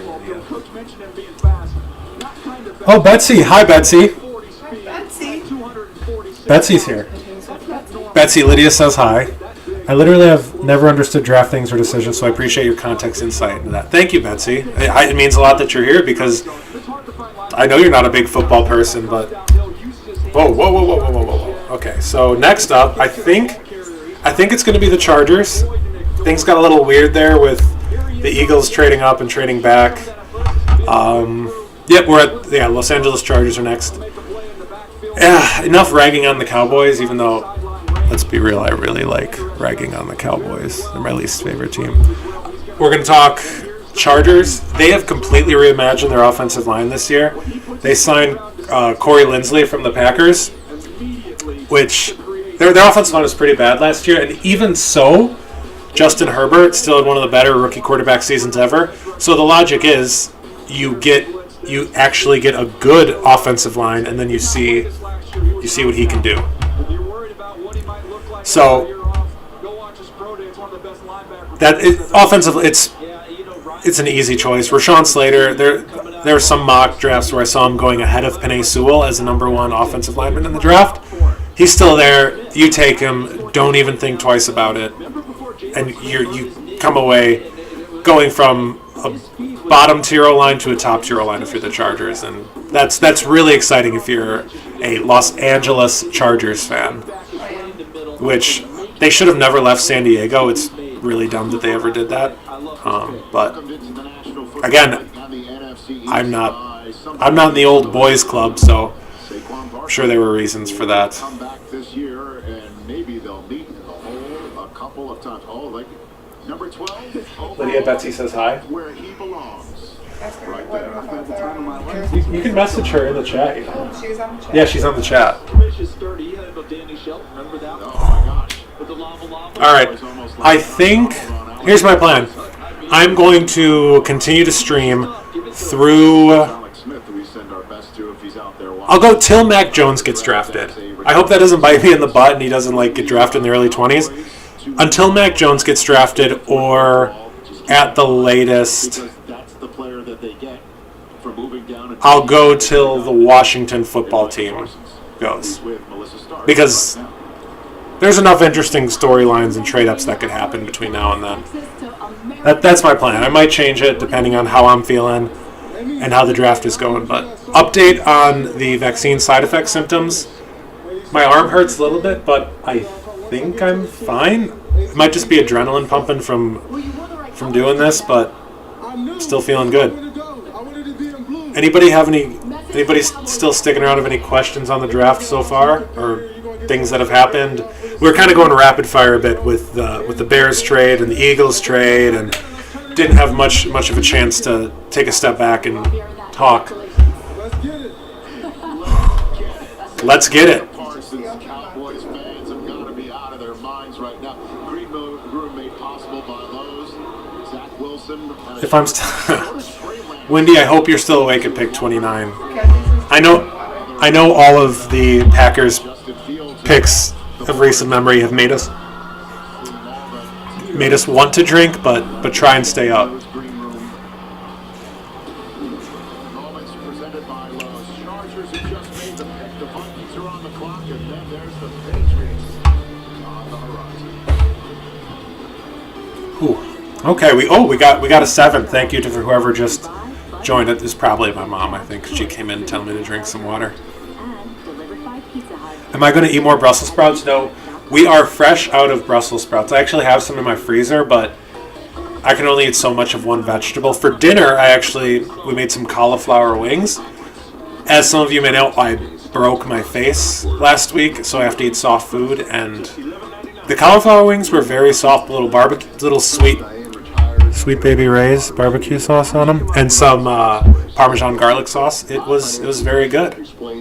Also, if you have any non-football questions, feel free to ask. Like, we're not doing exclusively football here. Oh, my mom never left, so. Oh, well, I guess we're just people coming and going. It's as Michael said in the episode of The Office where he's trying to throw a party in the hotel at the paper sales convention. People have been filtering in and out. Is that an obscure reference? Yes, but I think obscure references are one of my strengths.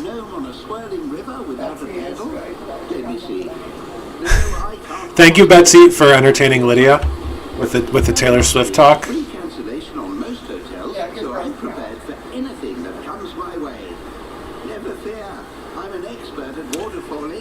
Man,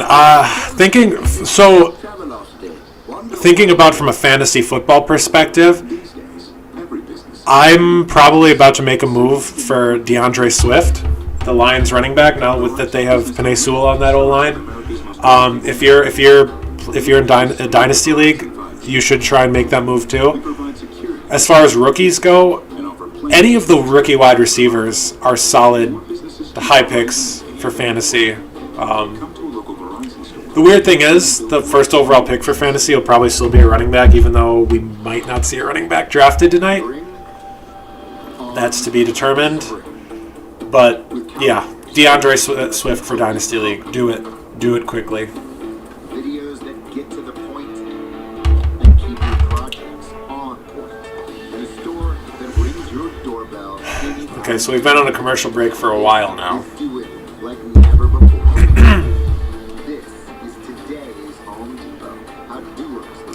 Fun fact, it was National Cartwheel Day, according to Betsy. So everybody that can do a cartwheel, I hope you did one. I did not because I am forbidden from doing exercise due to my broken face. But I promise I will do a cartwheel as soon as I am able. It's National Cartwheel Day. Alright, so after the Chargers, we've got the Vikings, Patriots, and Cardinals. It might be a little boring in there. I don't know. I might redact my other statement and leave after the Cardinals pick, assuming Mac Jones goes to the Patriots. But we're making this up as we go. We're having fun. Back in the day, I could do a pretty mean cartwheel.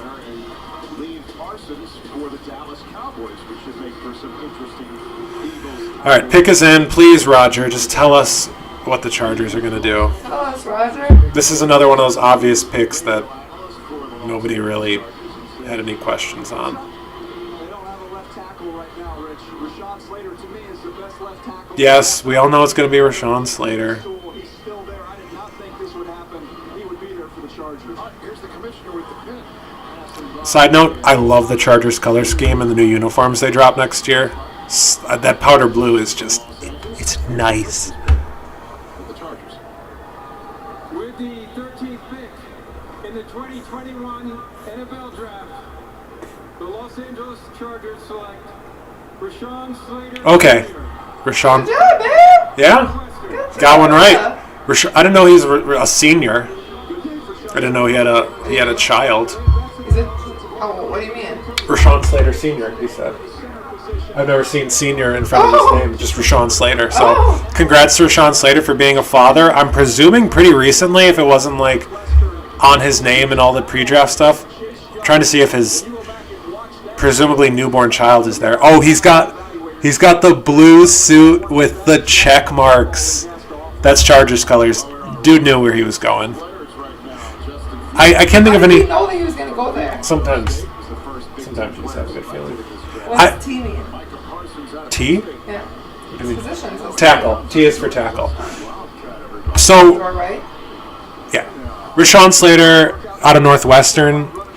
Northwestern, they'll have 2 first-round picks, which is very unlike Northwestern. Like there was a while there where they weren't putting too many dudes in the NFL, but they were actually good this year because of Slater and Greg Newsome II, who plays DB.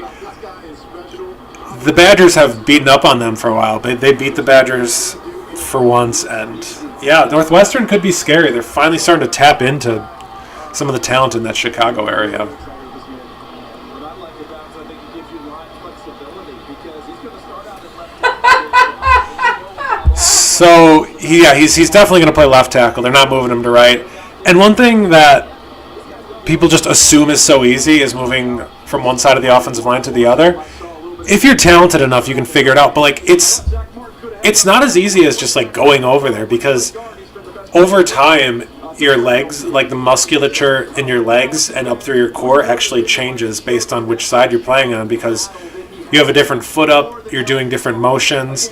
And like if you've been playing left tackle forever and you play right, it feels awkward. Vice versa. I played both in college, and there was a few games where like I had to go from one to the other, and it feels weird.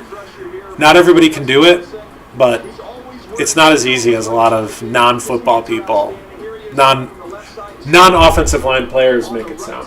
So he's got that versatility Charles mentioned. As a puller, once he gets out of space, he's outstanding. He's quick out of his stance. He can locate and latch at the next Okay, taking a sip of water here. He's very comfortable and confident. You see him used on screens. He can even get out to the third level. Out the corner. Oh, apparently T is not for tackle. T is for Taylor Swift. So Taylor Swift, Rashawn Slater, Northwestern. That makes a lot of sense. Number one need on their roster, and they filled it in a big way. That's the new HC Brandon Staley, who has coordinated the defense in that building for the Rams last year. And earlier this week, the Chiefs acquire a left tackle for their quarterback trade, and now the Chargers You do that. protect their quarterback Yeah. via draft. Take it away, Melissa. Okay, so that's look at he's a big old wide boy. That's the build. Big. Yeah. There's something offensive linemen that look like they're supposed to be big guys. Those are the ones that make it in the NFL. I was not one of those. My natural build is probably about 230, 240 pounds. That guy, Rashawn Slater, looks like he's supposed to be over 300. Like he wears it really, really How well. much is it? I don't know his exact weight. I think it was 310, 315. And the Jets just traded up. Right before the Patriots. Let's send it over to Lowe's home team headquarters for an announcement. What would they want to move up here for? So, the Jets, they added a first-round pick later. I had them going Kwity Paye as an edge rusher. It is definitely too early to take Kwity Paye. He would have been a reach later on when I have them picking him. Maybe an offensive lineman? Or there's no wide receivers. There's no wide receivers that are worth moving up for. It's got to be an offensive lineman, and the next best O-lineman is probably Elijah Vera Tucker out of USC. He's really versatile. He can play tackle. He can play all 5 positions on the offensive line, which is versatility is one of the best things that you can have. And what better thing to put in front of your fresh new franchise quarterback than an O-line, because they already have one of the best left tackles in the league in Mekhi Becton. So all of a sudden you know, if they do pick an O-lineman here, they might have a better O-line than the Lions. So sorry, Patrick, and any other Lions fans that are listening. Every day. And to celebrate National Small Business Week, we're doing something special. Come in for Verizon Small Business Day. Would I have wanted to switch sides from left tackle to right tackle? Well, like I played left tackle, and that's where the money is. And it felt more natural for me. It always felt more natural because from a left tackle stance, your right leg is your power leg, and I'm right-legged, if that makes sense. My right leg, or my left leg, just was never as strong, and I'm not sure if that's because my spine was misaligned or for some other genetic reason. Thanks, Mom. But yeah, left tackle is always more comfortable. But I was versatile. I could play all 5 positions on the offensive line, and I was really proud of that. Didn't do me much good, but it was fun to have that versatility.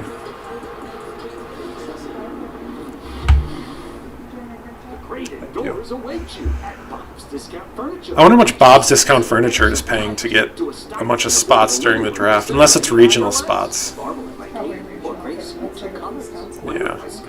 So, I just saw a tweet, somebody saying that the Broncos didn't draft a quarterback because they still want Rodgers, which is on the table, but man, you really hate to lose Rodgers this season and for you not to get any sort of payback until 2022. Because then all of a sudden it's Jordan Love and like nothing in return. You don't like it. It's bad. It's a bad situation all around. I get why Rodgers is upset, like I said before, but I really hope that it can get fixed. I sincerely do. All right, let's see. Anything else interesting going on Twitter? Mekhi Becton, who I follow, is the Jets left tackle. He tweeted that this is very interesting. Yeah, you're about to have another guy to maul people with on that offensive line. I'd be excited too.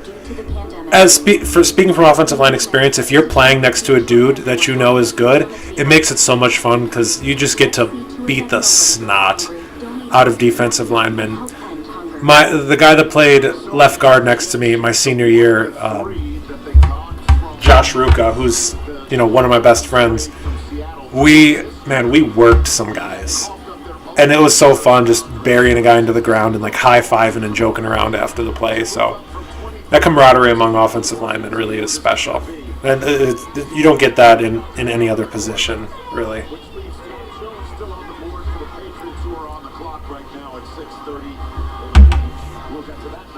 I do wonder. I want to hear what the analysts have to say about the Jets move because I'm a little at a loss.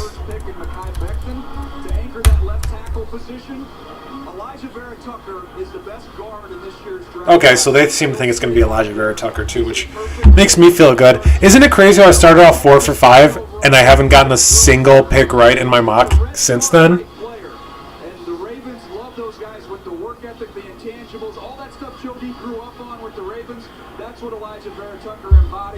It's just the draft is so far from a perfect science and it's so hard to predict. Like, if you pay attention to the media, the top 5 picks can be kind of predictable like they were this year, but after that, once trades are on the table and teams are just firing from the hip, nobody truly knows what's going on.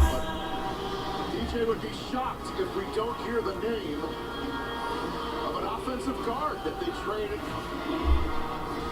2 extra picks and the other first rounder to go get. Let's hear it. The Minnesota Vikings have traded the 14th pick to the New York. I'm giving Rodgers some space to share the pick. With the 14th pick in the 2021 NFL Draft, the New York Jets select Elijah Tucker, guard, so USC. I was. Does this one count? I was right about the player, but not about the team. Can I count that as one of my hits, or is that still not do it? I wanted to see the look on the face of a fan go, we just took a guard, but this is a very large. Mac Jones is on the phone. Did they show a clip of him talking to somebody? Because if you're the Patriots, again, I dislike Mac Jones, and trying to get him as a Tom Brady replacement is chasing a unicorn, which you should never do. But if he falls right into your lap, Cam Newton, as good as he still can be, he's only got a couple years left in him, best case scenario. So you get a replacement, but they could just, not this year at this point, but you can do way better than Mac Jones.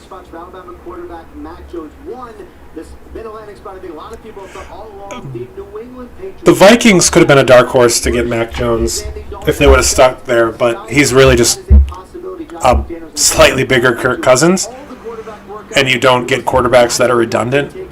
Like most positions, you don't want redundancy. Like a wide receivers, there's 2 to 3 of those guys on the field at a time, but you still want different skill sets. Quarterback, position where there's one guy, you definitely don't want redundancy. But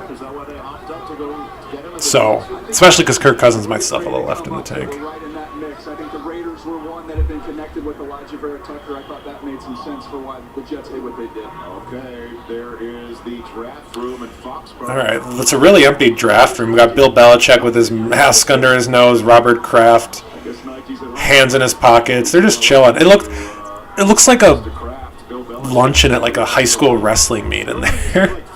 Are there like bad sandwiches on the table and some sugary lemonade? As you know, the New England Patriots in recent years only one combined Pro Bowl appearance out of the 53 players selected since. So if the Patriots don't go Mac Jones, there's no wide receivers.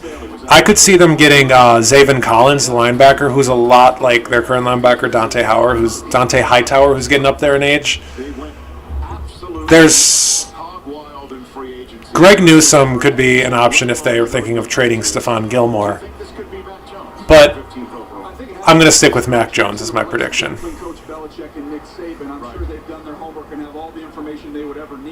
I think Goodell's about to come on the stage, so just giving the pick a chance to breathe. Here's the pick.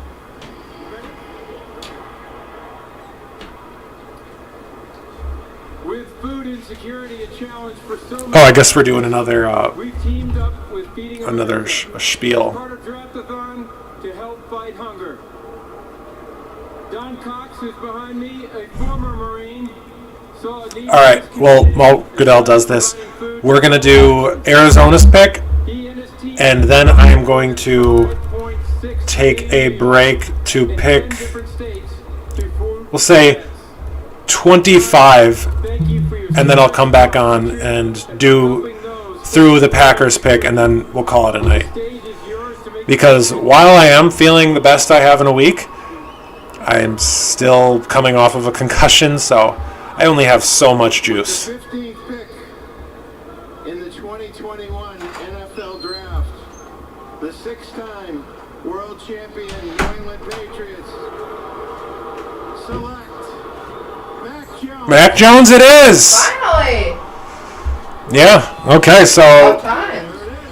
now we get to hear about the Tom Brady and Mac Jones comparisons until Mac Jones eventually isn't Tom Brady and everybody's disappointed. But, yeah, that'll be fun to listen to. Like, Mac Jones is fine, but fine doesn't win you Super Bowls.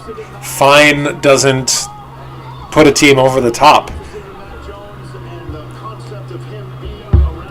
I feel bad for Cam Newton because they brought him back, and like, it's Mac Jones and Cam Newton are about as different styles of quarterbacks you can be. Cam Newton, you can call a lot of quarterback runs and stuff. Mac Jones, you're not calling a single quarterback run with that guy. I guarantee that. Mac Jones, it's all about accuracy, touch, and timing.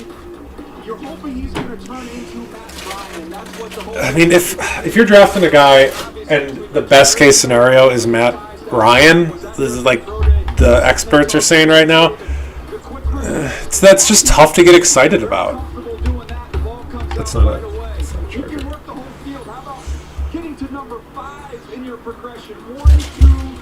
But here we are. Okay, so think he's going to wear number 12. Ha ha ha ha ha. No, that number's getting retired from the Patriots. All right, enough about Mac Jones. Okay, so this pick for the Cardinals, I might actually get it right. Greg Newsome is the best corner on the board, one of the best players left on the board, and the Cardinals are in a position where they probably should go best player available. They could possibly go offensive line. They were a candidate to trade up for a wide receiver. Obviously, they didn't do that. All the top receivers are gone, and any receiver here would be a reach. So you go DB, you draft another longer guy, solidify your defensive backfield, and you hope you can make a run in the next couple of years before Kyler Murray needs another big contract. That's the ideal situation. If they want to go real galaxy brain, they trade back a few spots so somebody can go get one of the offensive tackles that are still on the board, and then they draft a pass rusher later, or Newsome if he's still there. But the pick is in. Sorry, I'm listening to what Mac Jones has to say. Well, I know your nickname, the Joker. You got that big smile now, right? Sounds good. Congratulations. Thank you. Okay, so Patriots quarterbacks: Cam Newton, Mac Jones, Jarrett Stidham, Jacob Dolegala. The Cardinals are at an interesting point because I could easily see them contending next year, but I could also see them having a top 10 pick if things just don't go their way. I really want them to be good. I love Kyler Murray. He's 5'9" and making it work as an NFL quarterback, which is really neat to see. But I'm not sure. Not sure what to think about this one. I'm going to stick with my Greg Newsome pick, but we'll find out. Like I said, I'm going to take a break until pick 25, who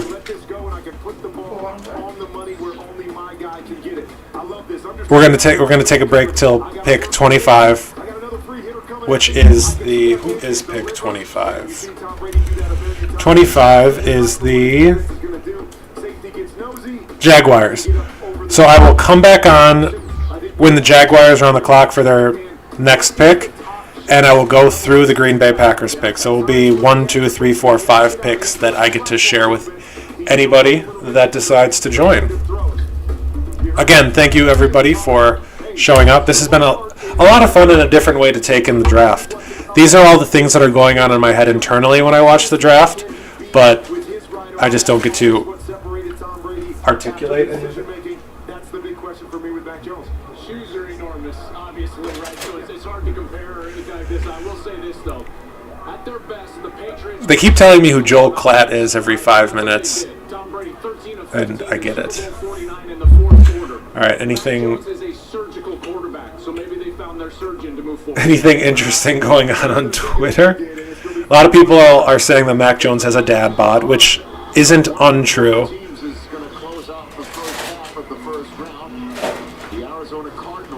Favre wasn't fine right away. Well, but at least he had an arm. Was the 16th pick in the 2021 NFL Draft, the Arizona Cardinals select Zaven Collins. Oh! Tulsa. That... Okay, so I like Zaven Collins, but, big but here, they drafted a linebacker in the first round last year.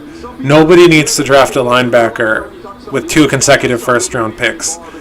That just doesn't make sense. I mean, yeah, you got a good linebacking core, but that doesn't get you anywhere in the NFL right now. All right. Like I said, I will be back on when the Jaguars get on the clock. Thank you, everybody, for tuning in so far. Looking forward to the end of this, and we can all panic together about what the Packers are or aren't going to do.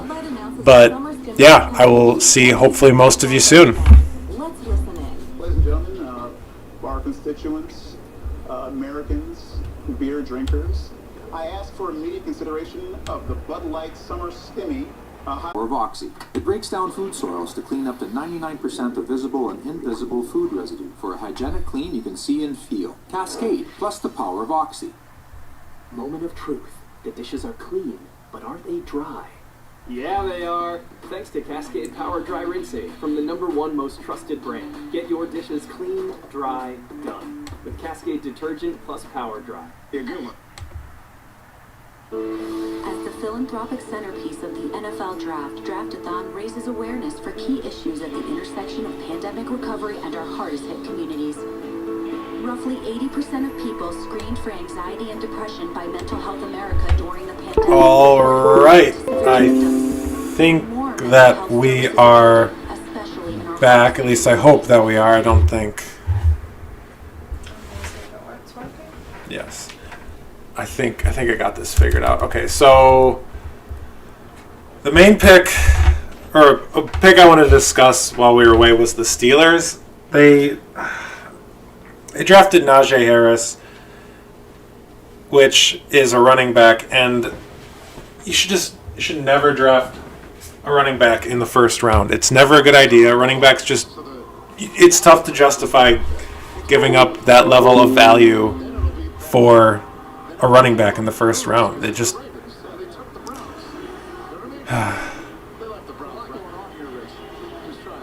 yeah, I really dislike that one. Running backs, you can get one in the 5th round that are just as valuable as one in the first round. And the Steelers, their logic is, we had a bad running game last year. We have to. Oh, Rodgers doing this thing. With the 25th pick Okay, thank you. in the 2021 NFL Draft, the Jacksonville Jaguars select Travis Etienne. Oh, okay. So I get to keep going on this rant. Running backs just, yeah. Don't take one in the first round. It's a pretty simple rule. It's the lowest value pick. It's the least bang for your buck this high. The neat thing about the Jaguars picking Travis Etienne is that him and Trevor Lawrence were they were teammates in college, so that doesn't really do much for a running back. It's not like, where you're running patterns and working on timing like a wide receiver and quarterback would be. But I guess it's a fun little storyline, but please, I hope no more running backs go in the first round. Otherwise, I don't know. I won't do anything, but it's just annoying. But here we are. So, yeah, Steelers and Jaguars both taking a running back. The two best running backs in the draft, don't get me wrong. And I think they'll both be very good, but it's the quality of player you could get. The Jaguars have the first pick in the 2nd round. They could have easily just waited 7 more picks and gotten Etienne. Nobody was going to pick him at the end of the first. If Baltimore doesn't need a running back, New Orleans doesn't, Packers definitely don't, Buffalo, Baltimore, Tampa Bay, no.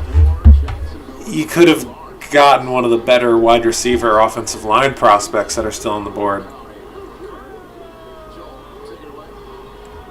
But I guess they decided to get a running back. So the Browns, this one's still on the table for me to be right. Jeremiah Owusu-Koramoah. This one's so tough. Jeremiah Owusu-Koramoah. He could still get picked. I feel good about that one. Usually you don't feel good about picks this late in the first round, but the Browns haven't had a good linebacker for a little while, so this would help get them exactly that. Oh, they're talking about him now, so it's giving me a little confirmation bias.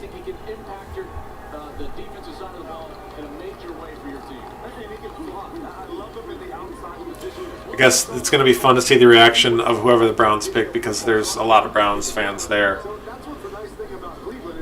given that the draft is in Cleveland. On their team, but you look at where their roster is right now, I feel like this is a perfect spot to say, hey, we can take the best available player. We don't have to reach for a particular position. I like where the Browns No, he is not. Let's see if the faithful like the pick that they make. All right, pick is in for the Browns. Oh, I love that. I love that pumpkin head. That's really cool. But yeah, the running theme of former college teammates getting together in the NFL has been a fun little storyline today. It looks like, no, that's not Goodell doing the pick. That's Tina Fey. Is that Tina Fey? Oh, I thought you were serious. Believe me so much. I don't. There's a lot going on. About Lizzo?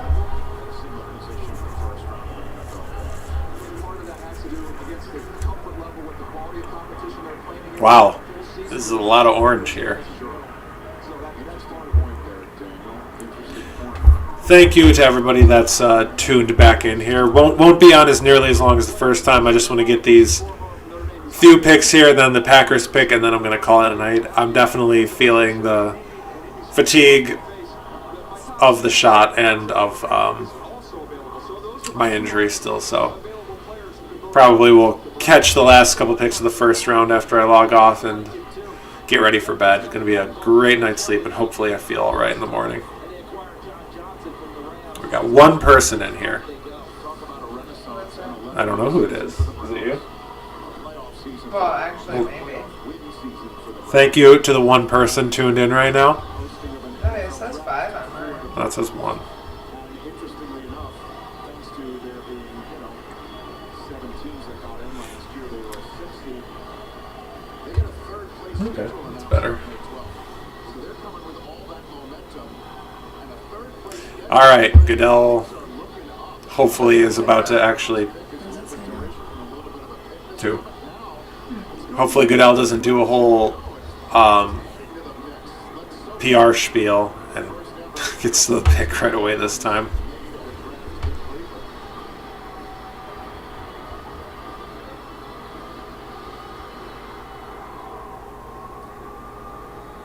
The pandemic reveals the depths of the digital Any sentence that starts with the pandemic, you know it's going to be a good one. as part of Draftathon to bridge the divide. Maya Timoto and her class at Shaw High School here in Cleveland have faced this challenge during remote learning. She has worked overtime to assist other students. One guy that's still on the board that I really like is Tevin Jenkins. And I know I don't want the Packers to draft an offensive tackle, but sometimes value trumps everything else.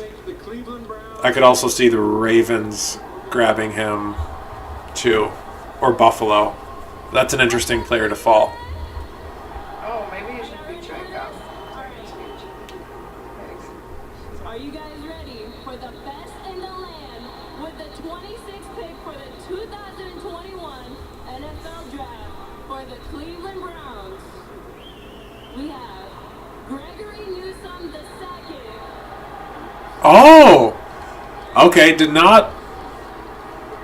The Browns, no matter what, they were going to pick a defensive player. I didn't think it would be a corner because they're pretty stacked at corner. They drafted a couple of them. They drafted a few of them in the last few years, and all of them have worked out.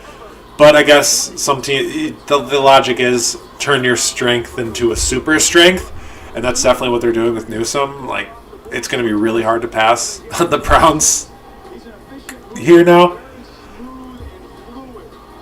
I know I don't like the linebacker picks, but JOK was a really good scheme fit for them. But Newsome, like I mentioned before, he's a longer guy. He's got good.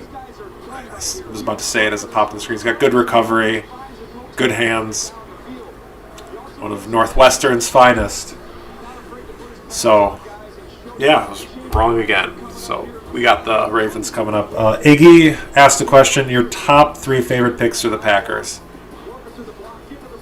Man, I know his name is on the screen right now for the Ravens, but I really like Rashad Bateman here.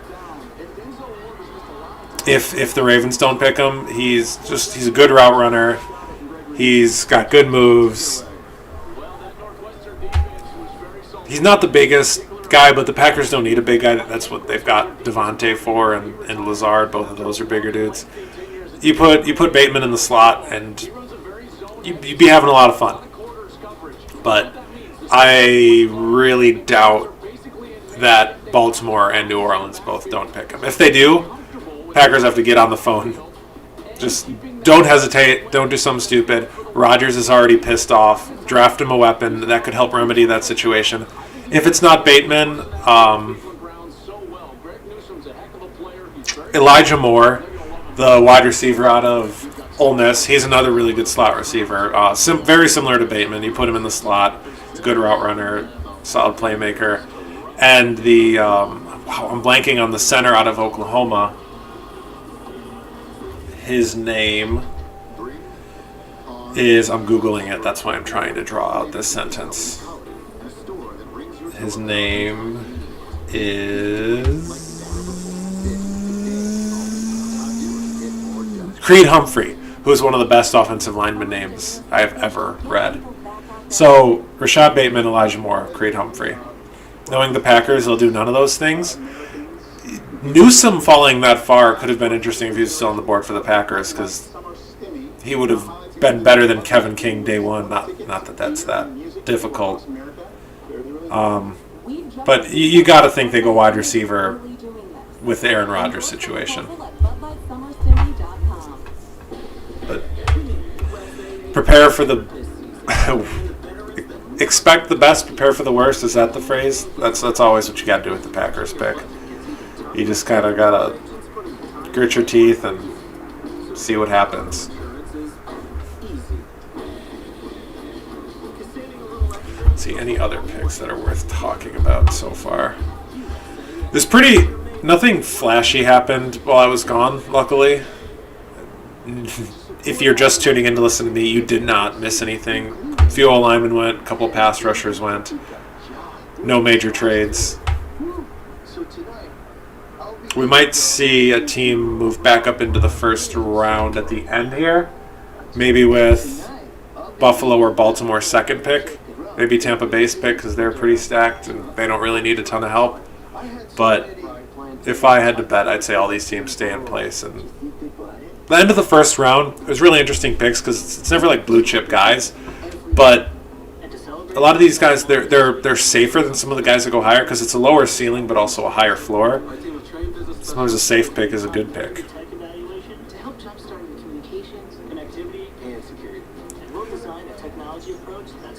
Yeah. This is all going to be recorded on my YouTube channel. So, no.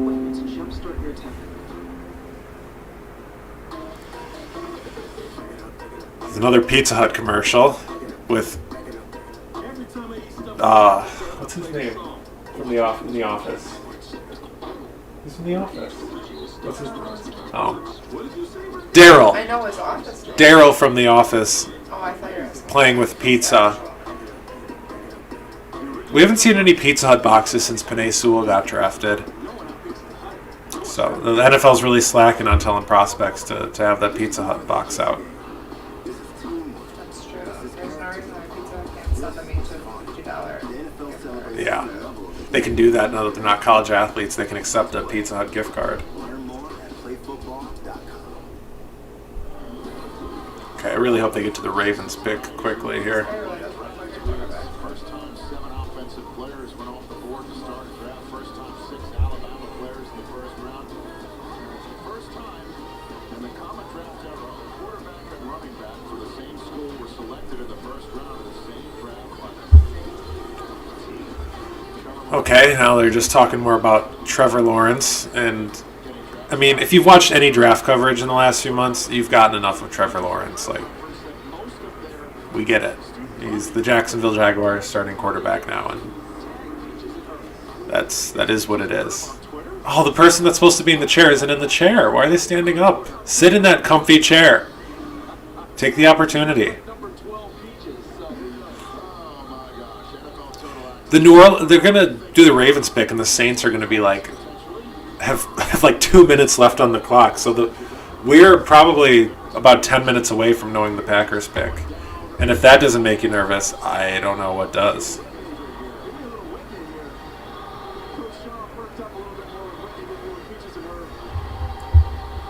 The Ravens did just trade their tackle, Orlando Brown Jr., to the Chiefs for a first-round pick, which is why they have 2 picks at the end of the first round here. So as a Packer fan, you hope they try and replace an offensive lineman here, but I'm pretty sure it's going to be Bateman. With the 27th pick in the 2021 NFL Draft, the Baltimore Ravens select Rashad Bateman, wide receiver, Minnesota. You hate to see it. So we've got ourselves a wide receiver going. You hate to see it. That one hurts. If you wanted the Packers to get him, but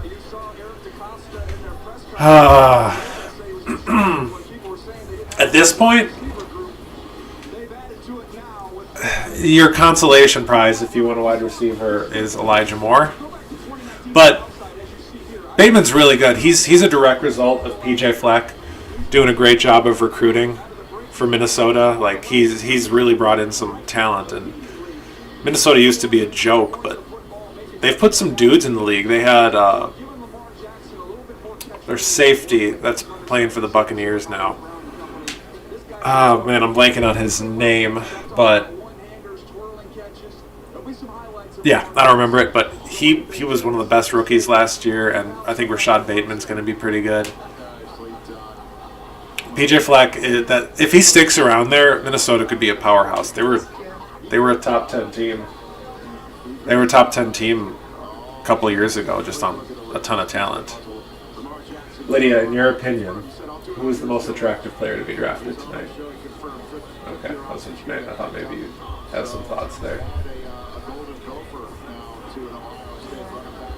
I am? Thank you.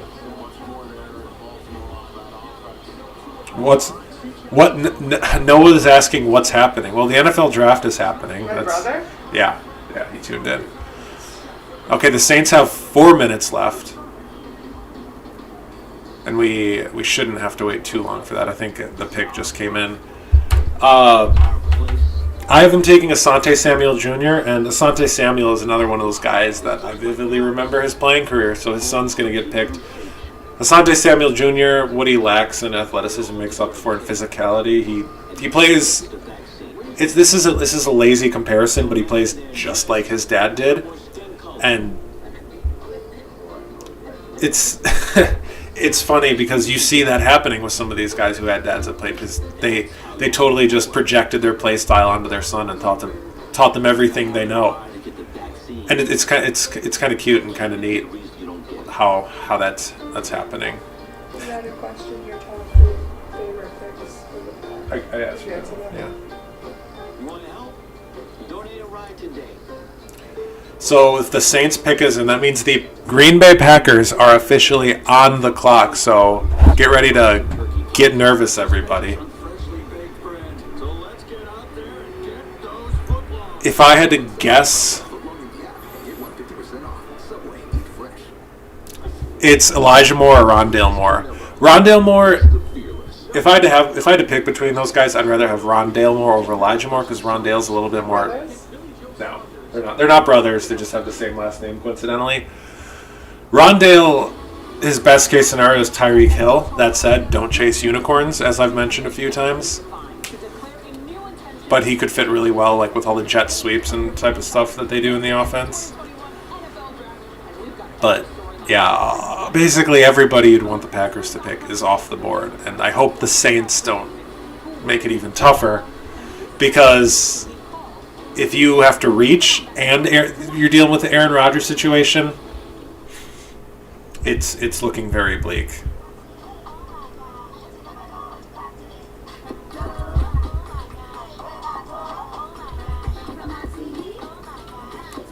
I'm preparing for the Twitter and text storm that's going to occur after the Packers pick. So once that happens, I'll give my brief reaction, and then I'll probably log off just to process whatever it is. I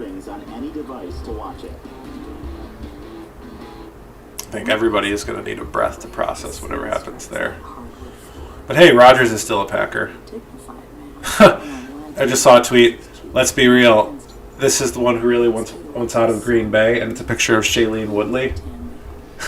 True. I mean, Green Bay, it's not Hollywood, but Never lived there. I have never lived there. I live there. Nor do I want to, but like, there's a charm to it. There's not. There's not. Lydia says there's no charm to living up in Green Bay. There's literally no charge. Rounds 2 and 3. 7 o'clock Eastern time. Right? The only charm is The only charm is Lambeau, which, hey, maybe Shailene can just live at Lambeau. It's a nice little campus there. probably hates Wisconsin. Yeah, she probably does, being from or living in LA. All right, so Saints are about to pick. Whew.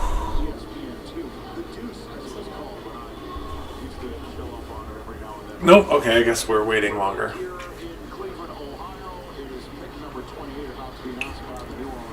The Saints are in a weird situation because they've got two quarterbacks.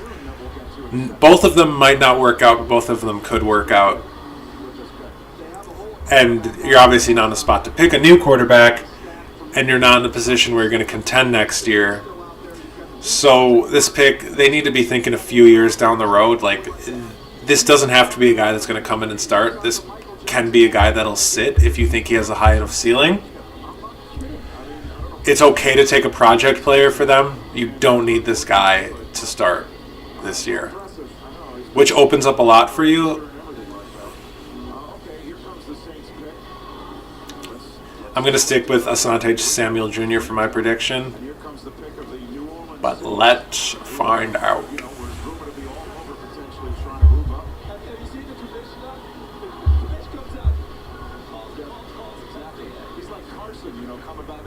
Oh, I love the little umbrella this person's got.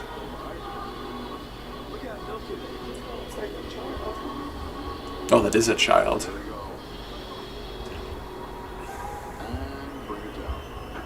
With the 28th pick in the 2021 NFL Draft, the New Orleans Saints select Peyton Turner, defensive end, Houston. Wow, this is somebody that got a lot of push through the end of Okay. last year. Was phenomenal at the Senior Bowl. Somebody So Peyton Turner he slimmed down, he lost a little weight. is a weird player because he's an edge rusher, but he played a lot of five technique in that defense, which means he wasn't in a great position to rush the passer, but he still had a lot of good production.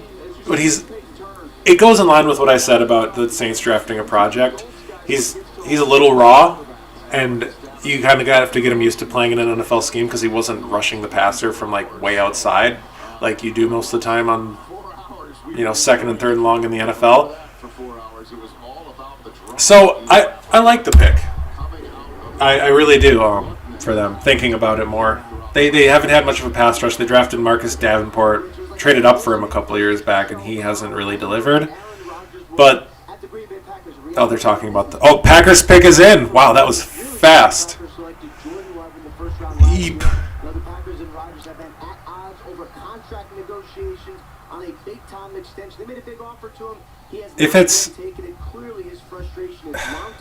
If it's not one of the Moores or Creed Humphrey or Tevin Jenkins, might be a little bit of a head scratcher. Caleb Farley, wait, no, he got picked by the Titans. So there's not really any DBs worth picking here.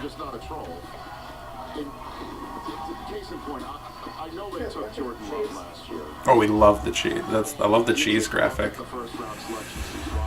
Oh boy! So, anybody in the chat have any predictions on the Packers pick? All two people that are still watching now.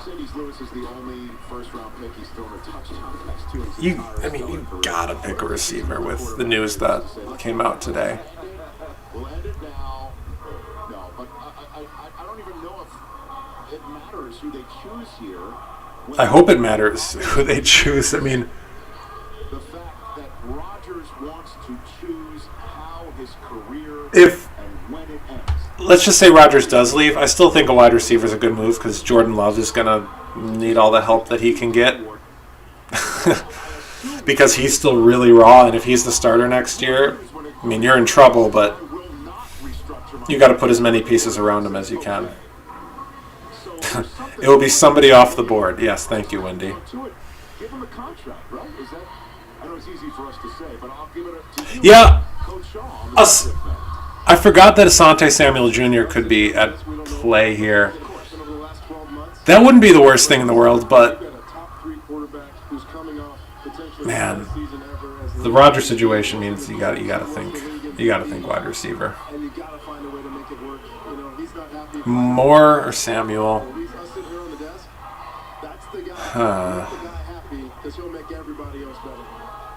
Yeah, you do everything you can to keep Rodgers healthy.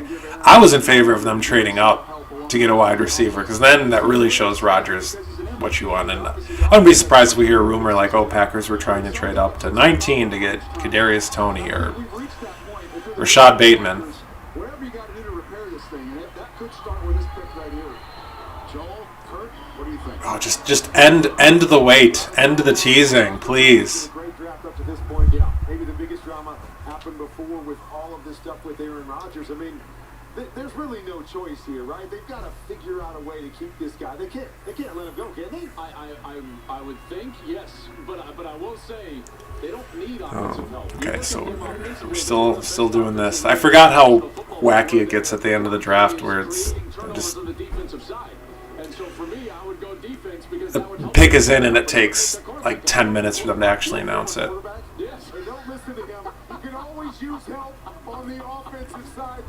Eric Stokes is a prediction.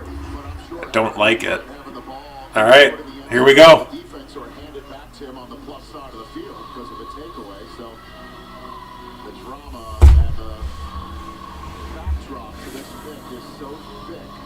Let's hear what it is. With the 29th pick in the 2021 NFL Draft, the Green Bay Packers select Eric Stokes, defensive back, Georgia. That is not what you said. They decided to go and do what Joel said, go on the defensive side of the ball. Eric Stokes, this is where we could see a run of corners. This guy ran a 4.29. He's got big speed, a little bit of hip tightness. He's that side shuffle turn, but he can find the fine, for a bigger corner. That was the difference to me between him and his team. but Tyson Campbell gave him a little bit of an edge no. because of that ability. See him being able to read the quarterback, undercut routes. Now you just look stupid for re-signing Kevin King. Working against Missouri. Again, get your head around, find it, knock it away. Yeah, we are all Down here in the red zone, get your hands on it, be physical. Gotta flip your hips here. You see a little bit of rigidity there when he has to open up, turn and It's fine, yeah. A DB helps. A DB's nice, but speed and toughness means you can use him like this, blitz him off the edge.